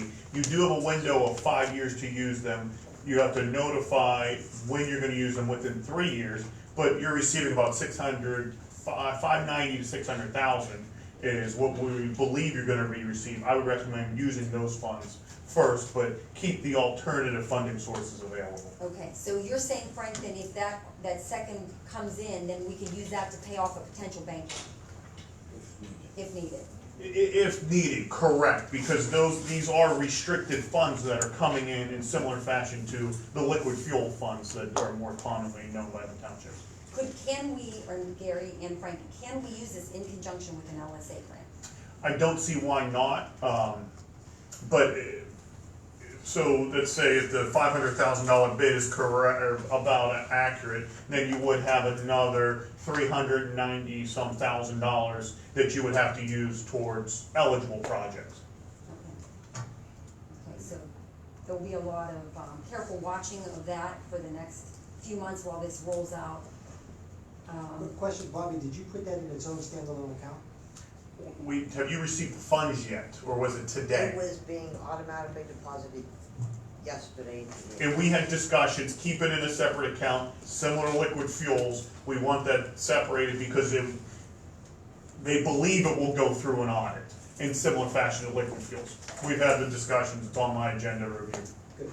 So it's literally hot off the press, so Bobby hasn't had a chance to dedicate it yet. Correct. And it should be audited, we want it to be audited, Mhm. so it's the American Rescue Plan? Correct. Okay, I have to rescind my motion, because I know, Bobby, it's probably a mess over there on your paperwork.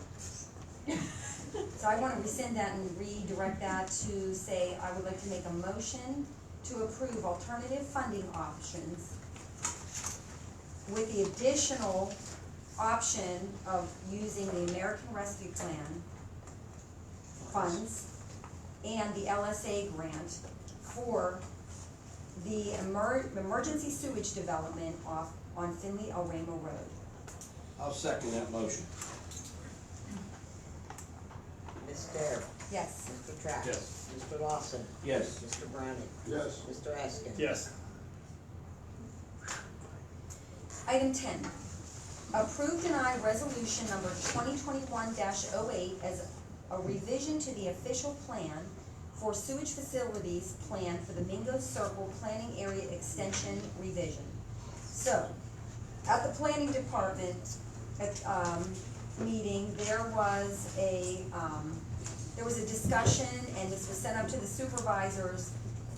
As far as the Mingo Circle planning, there was resident requests to shift the package plant.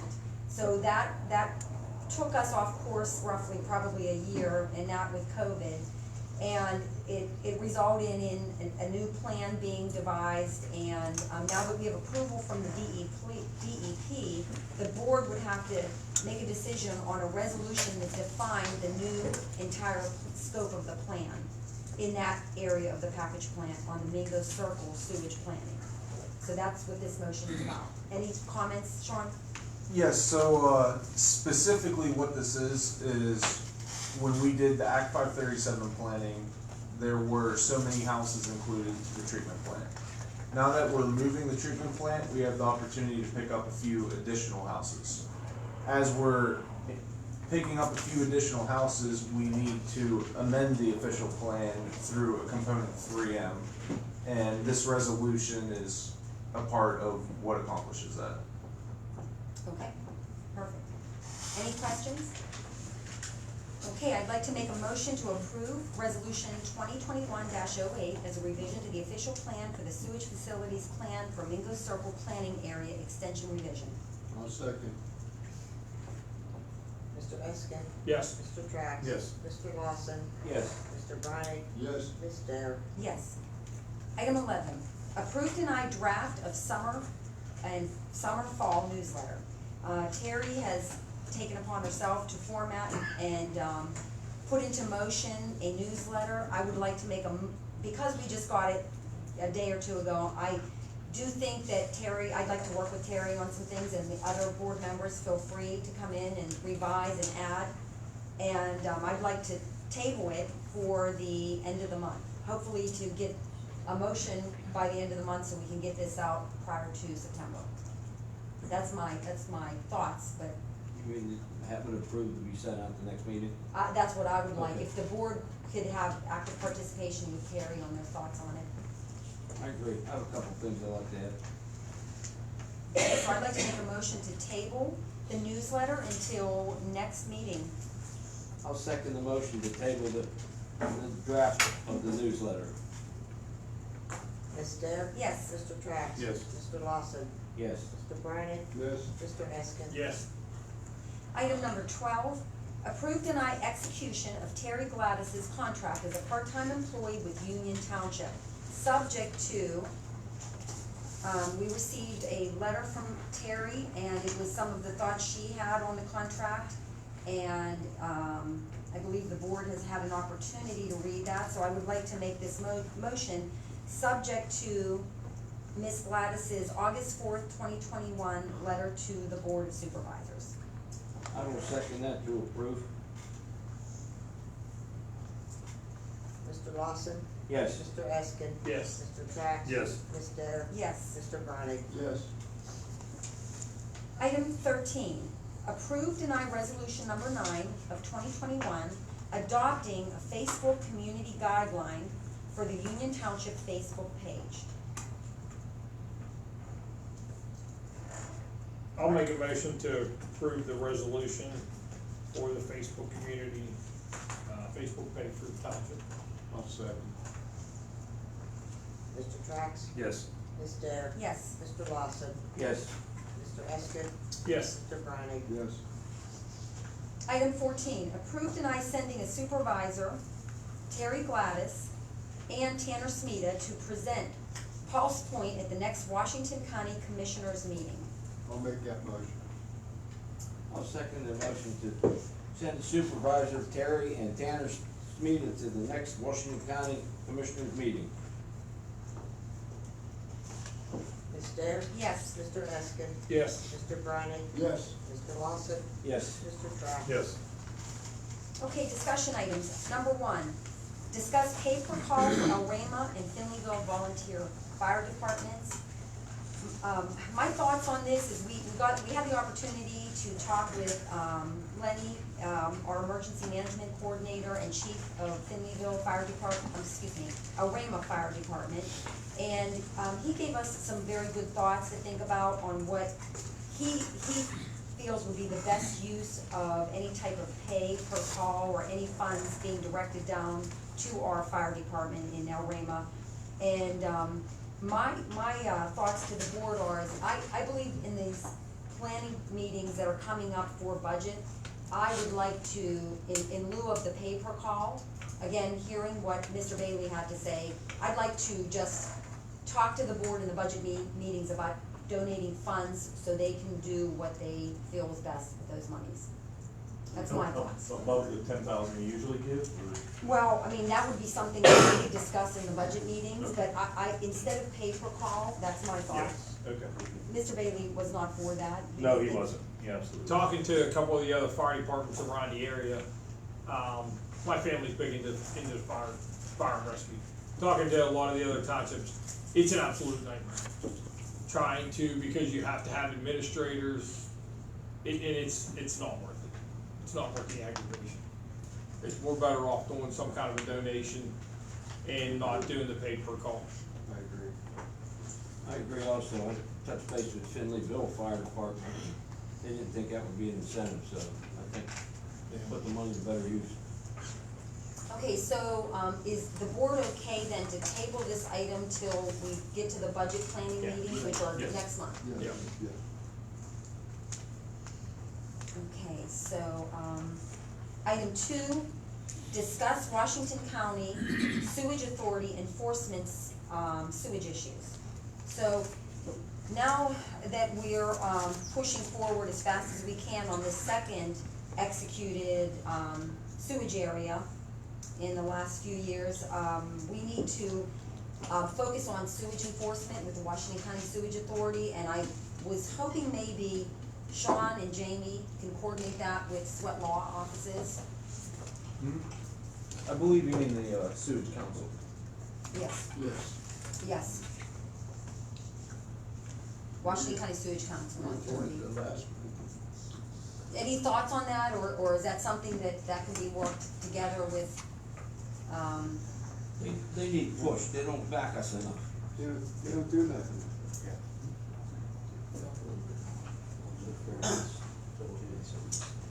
So recently, due to previous failures of the SEO, the sewage enforcement officer, from the sewage council has been working with us and put a new SEO into Serve Union Township. It's my opinion he has been doing as good of a job as he can, and he is working with us and the township to push failures that he finds. After being at Mr. Barna's property and discovering what was discovered, to a degree, I think the sewage council may be limited in their ability to find failures that are beyond what they typically expect. So, from my limited experience, the sewage council dye tests a home and then looks for a failure in the dye test on the surface. What they're not capable of doing is finding wildcat sores that are not apparent. And so it seems like the issue at Mr. Barnes' property specifically, it's a hard one to solve, even for us. We've seen a 30-inch pipe full of sewage, and as we're learning now, there's water from rain events seeping into it too.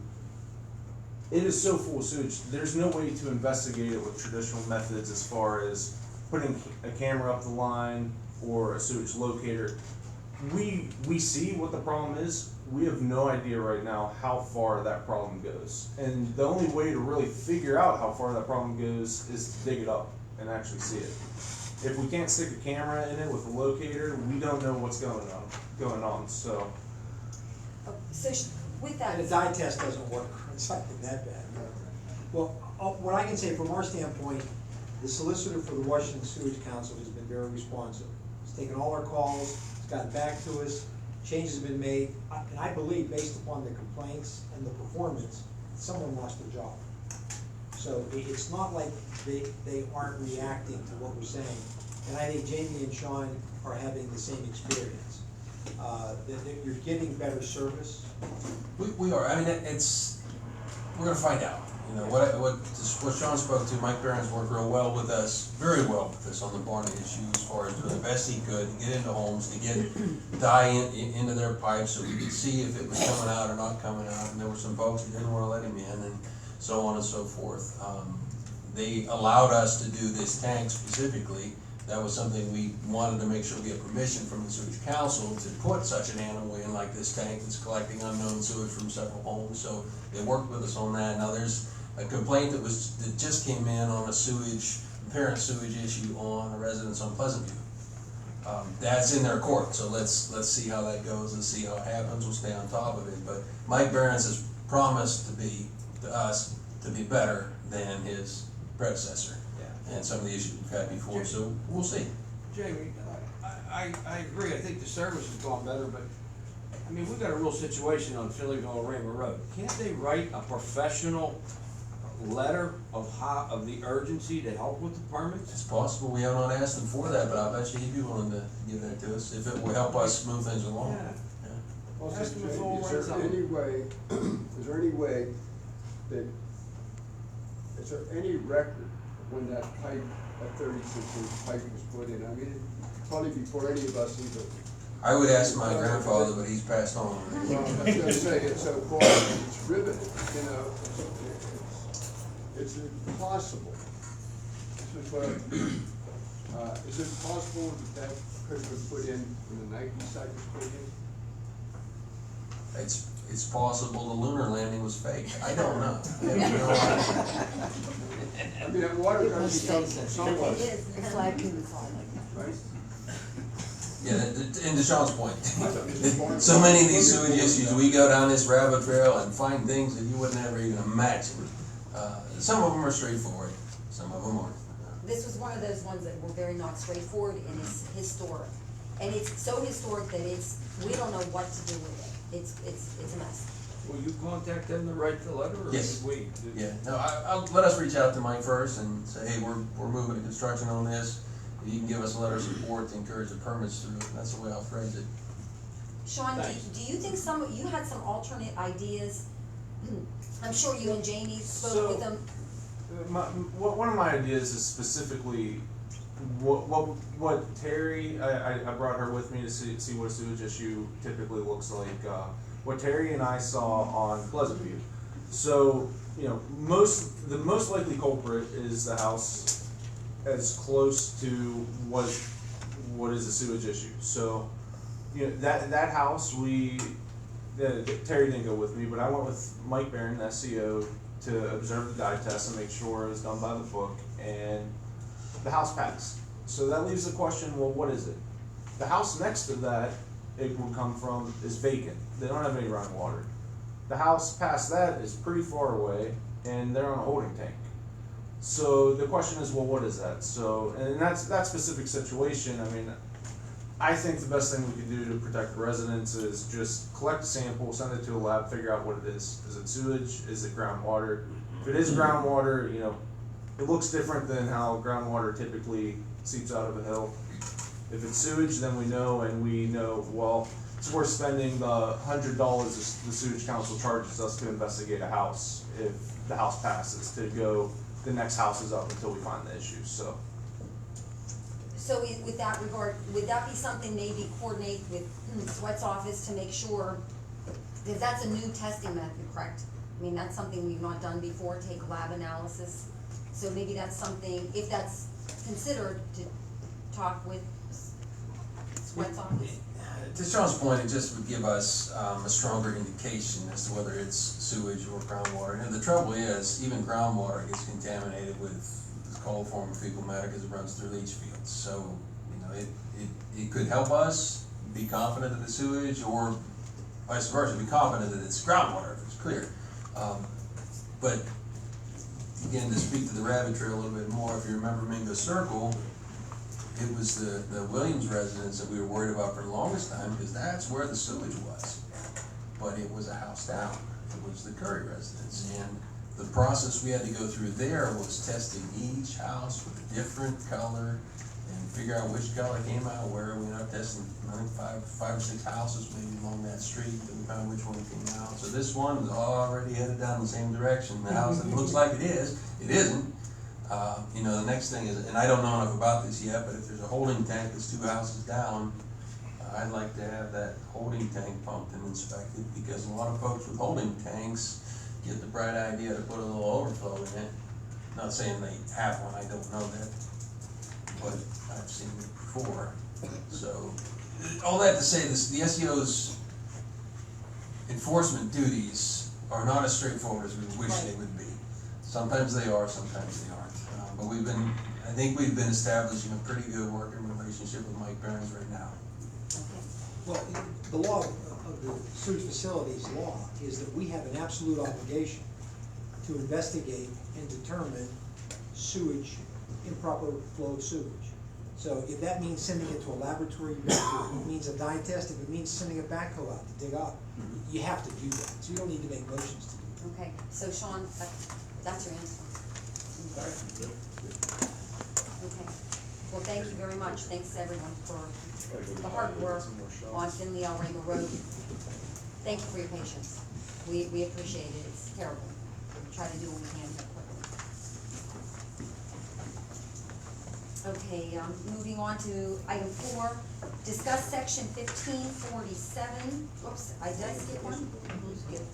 Oh, 3, discuss Finley El Remo Road sewage workshop. Okay, so as we did with the overlook sewers, we need to have a public meeting with the residents of Finleyville El Remo Road. We did one with Jamie Harshman a few years back. We introduced the project to the public, maps and everything, certified letters, explain rates and tap-in fees and such. We need to schedule that. So as far as dates go, I would say for the next agenda, for Bobby to coordinate with Jamie's office and maybe Michael Crooney or Sarah, whoever will attend that, and then put some dates on here, and we'll have to make it work, supervisors. Yes. So we'll see this on the agenda meeting, or the next agenda meeting. A couple points of interest on the public workshop. I think it's critical because folks need to know from us, before we're putting this out for bid even also. So there's a couple things that are unknown. Yeah, we can go put this thing out for bid, right? But one thing we don't have is an agreement with Peters Creek as to how much the sewage is gonna cost. One of the things I like to show the residents when they have the workshop is, hey, this is what it's gonna cost you. Now, this is happening in public sewer. Because we're tying into Peters Creek, they're not accepting the system. It's our system. We don't have that bulk user rate worked out. That's an unknown. It's something to think about. I don't know how fast we could boil down or understand what the number there would be, but I'd sure love to tell them, hey, here's what your sewer bill is expected to be for this system. That's an unknown. The other thing that I want to have for them when we do the public workshop is, because we're proceeding so quickly on this, I'd like to have their easement exhibits ready. So I know there's only a handful of homes, but once we finish our construction plans, we'll be able to create those exhibits. And then we'll have here at the workshop a copy of their exhibit, a copy of the sewer plans themselves. They can sign the easement if they want to that night, or they can take it home and look at it and get it back to us. But that will be another thing we need before we can actually stick the shovel in the ground, is permission to be on private property. There's always the option of eminent domain for sewers, if there's any holdouts on it. But that's a 30-day process too after filing. So after you file that, you gotta wait the 30-day appeal period before we can actually put the shovel in the ground. So just while we're talking about the workshop, those are probably a couple important points to bring to mind that may affect our ability to push the schedule as fast as possible. Okay. With that in mind, Jamie, again, just let us know when to be where, and we'll make that happen. Just to follow up on the dates for the workshop, so with the advertisement that needs to occur, plus having it on the next agenda, what we're aiming for is sometime between September 20th and October 15th. Additionally, township staff will want to send letters out to everyone affected, so they know to attend. There's a couple dates between that September 20th and October 15th window that aren't going to work for us, so figuring out the right way to coordinate what date is going to be the best for everyone is paramount. Again, we always just make it happen. I mean, really, that's all we do. We literally make it happen for what you guys need and what the township needs. So just just schedule it and we'll be here. Make it work.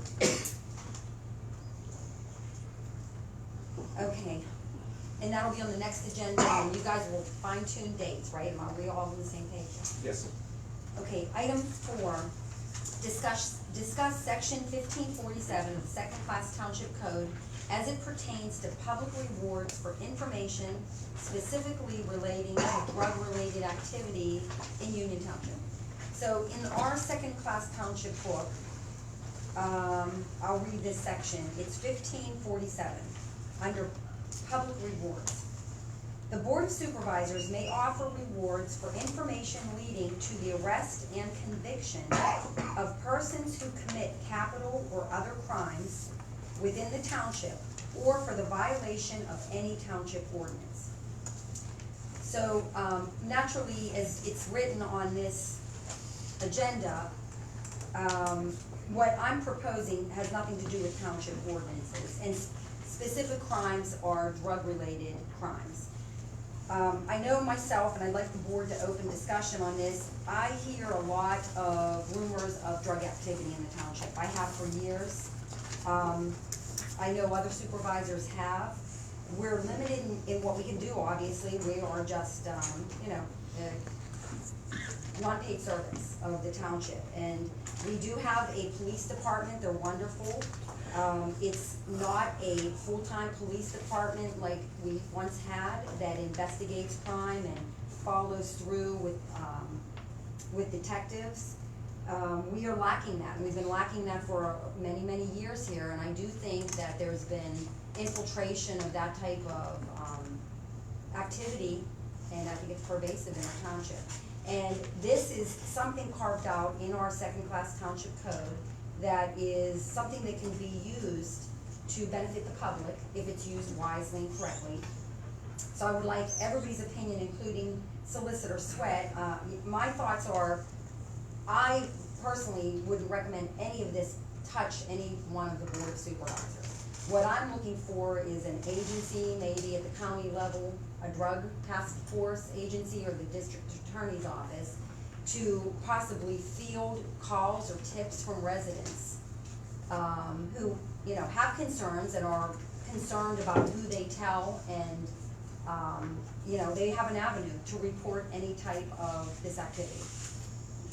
So, any thoughts? You just had an incident this past weekend over at the Veterans Park. I'm all for that. Suspected drug overdose. Not include the ordinances that second class sit there. I think that's a good, being proactive with it. And I wouldn't wanna be called, I don't think any of us should be called, be somebody independent. And I wouldn't know how even to begin this, possibly a resolution set up, maybe. I think the first step is to talk to the district attorney and get his guidance on how it would work. You're talking about tips that lead to arrest and conviction of crimes under the Pennsylvania Crimes Code that fit a certain either misdemeanor or felony category. So once we get the feedback from the district attorney, then you could adopt it by resolution, because he would have to enforce it. Great idea. Okay, so. We ought to do that, seriously. What's that now? I think we ought to do that. Oh, I know we should do it. Who should contact to do that? That would be good. And again, this would prefacing this, I would, hands down, would want an insulation as far as Sweat law offices contacting whatever agency would, if they would, care to take this on. And the only thing that the board would ever take action on is possibly, being able to offer a reward for any information that led to something bigger. And it would all be triggered based upon confirmation from the district attorney's office. This is what happened, you're authorized to go ahead and pay the reward. Okay, and maybe if the board authorizes Sweat's office to pursue that, it might not hurt to call Chief Harris and just to, Yeah, his input. Yes. Oh, sure. Do we need a motion for that? No, it's not on the agenda item, I'll get you some information. Okay. Alrighty, so then we're moving on to our last page. Item 5, discuss budget workshops and possible dates for September, October, and November. And Bobby and Frank Palermo have some dates kicked around, and they will present those to us at the next meeting. Yes. And then the board can vote on them. And I think it's probably gonna be similar to the budget or the sewer workshops, whatever, we'll take, whatever you guys take. Right, we'll make it work. So for the board to look for that on the next agenda item. And don't plan any vacations for the fall. Yeah, it's still in our calendar. Item 6, discuss status of Tuscany Estates development. This is the last item on the discuss, and that would be Solicitor Sweat. Well, Jessica spent a lot of time, I know, dealing with the Tuscany Estate issues. Mr. Clausen has surfaced, they went through some legal issues with the former owner of Quaker Engineering.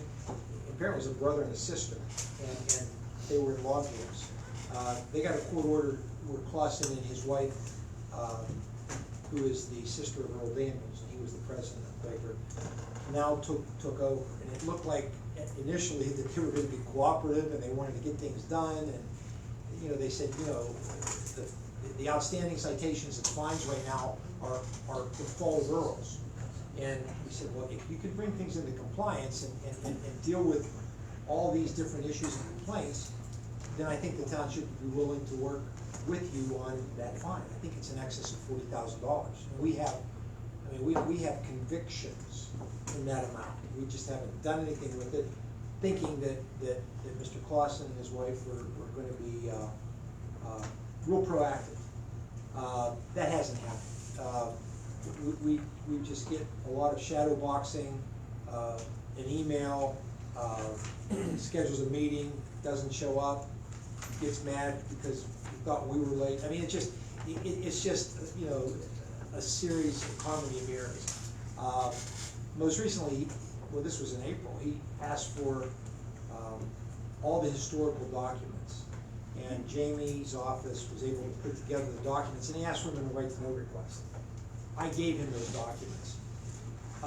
And I wanted to put in writing exactly what we needed because we were willing to move an inch. And I worked with Jamie on this, and in my letter dated April 15th to Mr. Clausen, and I copied the board, we listed all of the open items. And I'll just review those. The following issues are open as far as the township is concerned. The estimate for incomplete infrastructure bonding has been prepared by Harshman based upon the most current plan filed with the township. Current plans show development of Cinque Terre and Grosseto Drive. If certain infrastructure improvements are to be removed, the plan submitted to the township must be modified. This will require a written request from the developer, Quaker Engineering, to the supervisors requesting that the plan be modified or changed. I haven't gotten anything, I don't think Jamie has. Number 2, specifically, there has been a reduction in storm sewer quantities insofar as a portion of the road for Cinque Terre Place was never built and no lots exist to Brecker. Number 3, Grosseto Drive is depicted on the Phase 3 plans. The engineers continue to have a drainage concern as far as they were able to locate manhole number 9003, but were unable to determine where the water goes from that manhole. The engineer is requiring evidence that the downstream infrastructure was installed to specification and meets township stormwater control before any adjustments are made to the existing plan. 4, if these changes can be made and your engineer certifies as to the reduction of the bond amounts, we would be in a position to recommend a bond reduction for the incomplete infrastructure identified in the Harshman spreadsheet. 5, the stormwater pond issue must be resolved. Presently, the NPDES permit has expired. The developer has the option to secure a new NPDES permit or to convert to a permanent stormwater condition. Either choice would be acceptable to the township. However, the developer must take immediate steps to resolve this issue, which he hasn't done.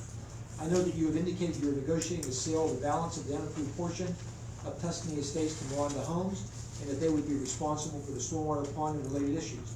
At present, this is the obligation of the developer, and I am not agreeing to accept this type of resolution and a simple sales agreement without an assurance from either Quaker or Miranda Homes that the same will occur in the immediate future. In addition, we are requiring a copy of the sales agreement between Quaker and Miranda Homes confirming the information you've relayed to myself and Attorney Michael Kearney the past few months. As of yet, we have not seen this agreement. I still haven't seen it.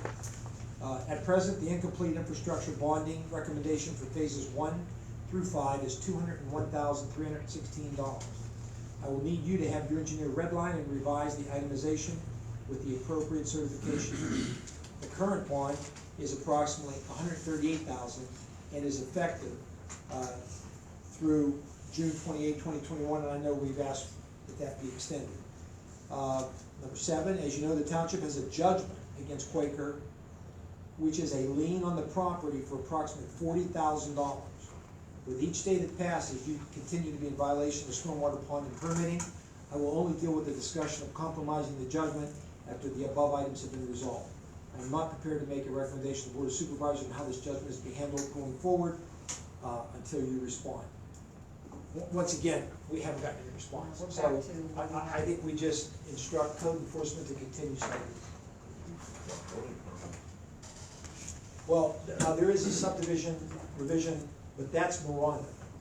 That's correct. There's a couple lots that Miranda owns, Yeah. and they got their building permits, and we talked about that a while ago, maybe almost 2 years ago, I think, something like that.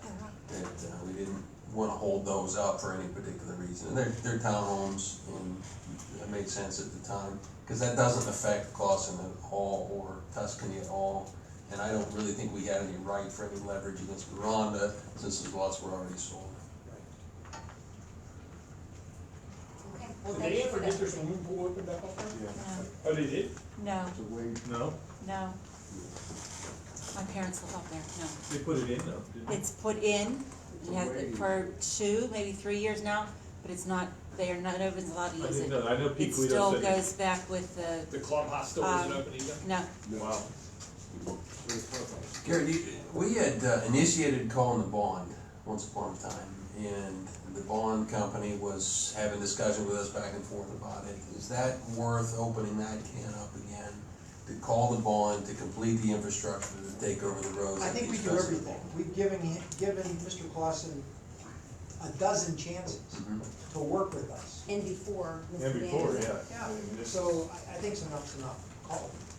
Will the bond, I don't know, will the bond cover our engineering expenses to then solicit contracts for the work that needs to be done?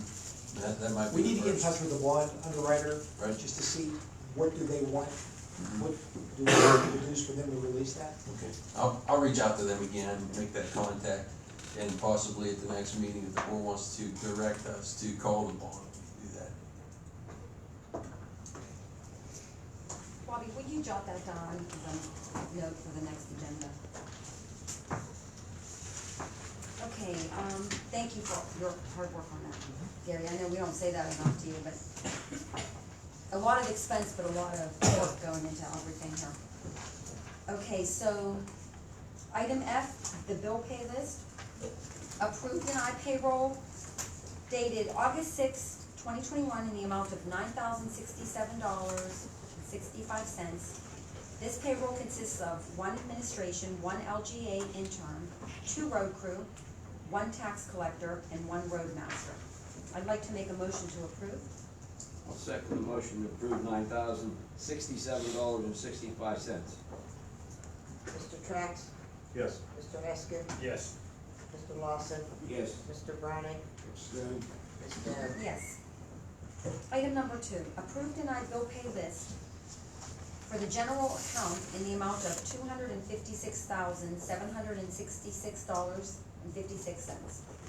I'll make a motion to approve the general account pay list for $256,766.56. I'll second. Mr. Trax. Yes. Mr. Eskin, Yes. Ms. Deb, Yes. Mr. Browning, Yes. Mr. Lawson. Yes. G, any correspondence to report? No. Okay, H, public comment.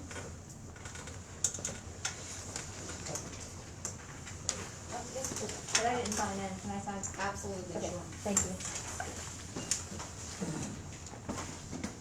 After or before, Mr. Sorry, before or after? Oh, I'm sorry. Sign in, before or Oh, after. after, it's fine. I just had a couple thoughts. First of all, my name is Janet Hollingworth, Hobbit Lane, Finleyville. Thank you, Mrs. Dare, for stating that you work for the public and for denying the rezoning of that property. With all these new homes coming in, I'm right there with you, Mr. Eskin, on safety. Fire, EMS, we have it in our family. I was an EMT. police officers in our family. So I'm really worried about, the traffic also, and I think that was the big point yesterday, was that we were all concerned, well, I was concerned, I think most of the people who spoke were concerned about the safety of the truck traffic and the blind spot on the hill. And I also noticed yesterday morning, police presence on 88 when I was going up 88 towards that spot on the right-hand side, so thank you. I don't know who was there, but that was good to see, because I think there's been a lot of chatter about that. I know I commented. I do have a next door neighbor who's a chief of police somewhere, so he offered, when you do come to the point where you want to have a police force here, no offense, Not taken. but he's had experience doing this across the country, literally, and he said he would be more than happy to come and talk. So we could give his name, if you're interested. And, let's see. Sorry, I wasn't really like fluid with my thoughts here. Oh, and I don't think anybody was saying they don't want police presence. I'm not really sure where that comment came from. I didn't get that from yesterday when we were asking for police presence. I think, Mr. Lawson, you mentioned that people were complaining about too many police. I wasn't sure where that comment came from, but I can tell you that it's a big deal. When I moved into the township in 2016, there was a sign in our plan that said police are patrolled by the state police, and I was like, where are they? Because I didn't know. That sign was old and it had been there, and then it was only after I lived here for a while that I realized. So I think it's wonderful that you're more present.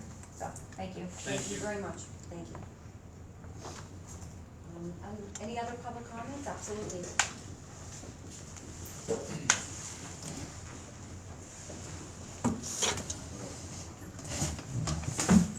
Michael Tour, 7 Boykin Drive, Philly. First of all, I want to thank Crossroads Ministries.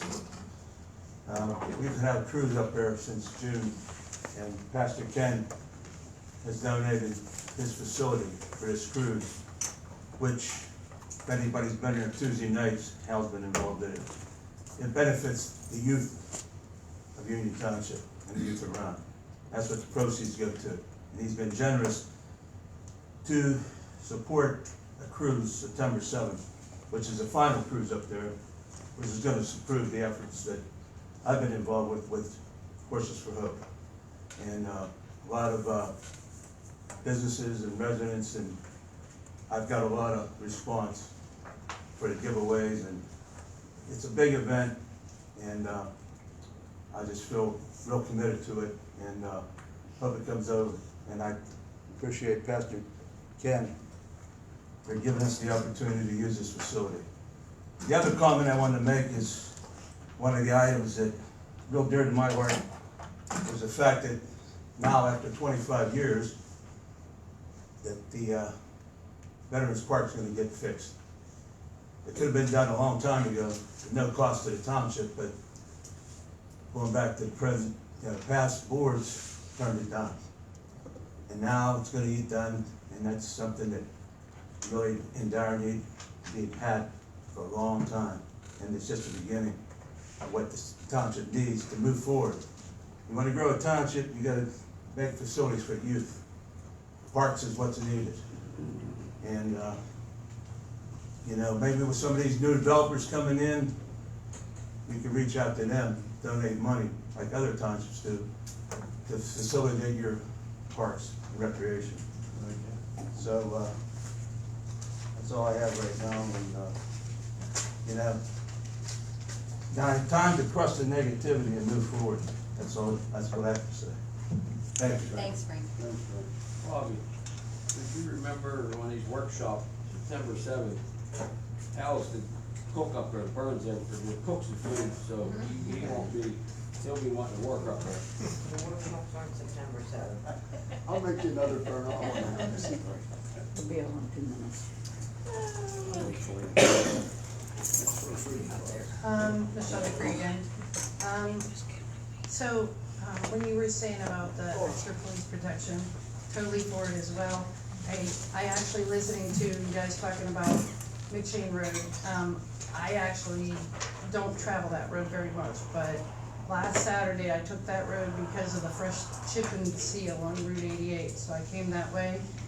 And when we turned off of I guess that's Stone Church or whatever. We turned off of there, and there was 2 quads side by side on both sides of the road with no headlights at night. So that, you are correct, that road Into has. Waterloo chain? Yeah, coming down McChain, as we came around the bend, we just encountered 2 quads that had no headlights on, no nothing on both sides of the road. So like, I don't know if that's a regular issue, but them young guys are gonna get killed on there. Last night, on 88, past your corner shop, squad, with lights and 2 They're people. like, but I mean, that is a pretty dark corner, like, we just came upon it, and even though we stopped in time because we were coming around the corner, I don't think they saw us, like, it seemed like all of a sudden the one ducked back behind the other, but, like, someone's gonna get killed right there, cause it's a pretty dark street. The greatest thing that's happening right now on McChain Road is that they're up behind my house, we're replacing pipeline. The quads can't go up. Oh, okay. The driveway right across from McChain. But on a normal Saturday or Sunday, there's 15, 20 quads So inside my I side. don't normally travel that road, I was avoiding chip And and most seal. of them, I mean, I give them credit because most of them are just cruising down the road. They're not, but you know. When I was young, we used to take the round. Years they parked on Seabolt Road. Yeah. They parked on Seabolt Road with their trailers. They unload their trailers, they come right up over, past where, the Christian school was at, up there where Scarbazi's building. They rode all over Oh, yeah, that Carson's was property. dust They destroyed nonstop. that property. And that's kind of what happens, I think people have quads and live in communities that don't have as much open space, and they just come and. You know what their reply was?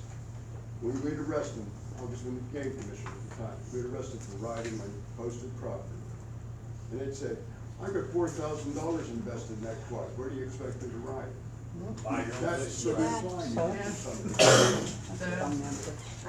I did have a question.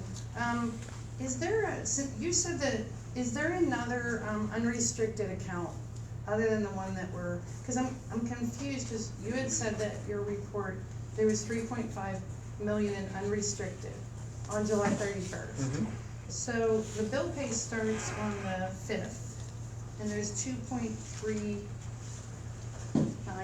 don't have my glasses.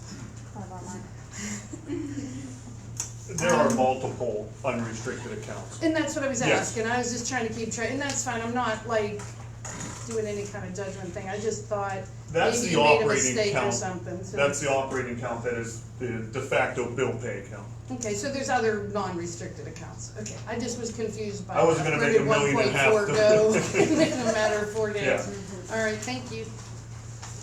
Any other public comment?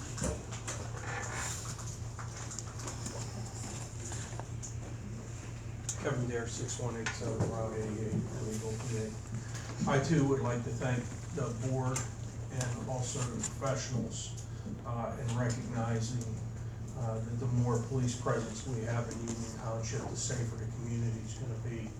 And I applaud putting the extra officers on for their safety and the safety of all the residents. And as a resident, I thank you guys. I also would like to applaud you guys for the out-of-the-box thinking on the tip line. This is another tool that the police can put in their toll belt to help fight crime in Union Township. I think that's an excellent idea, and I think that will be well received by the Monongahela Police Department and the county district attorney's office. I also would like to thank you guys for all the work you put in, and it's not a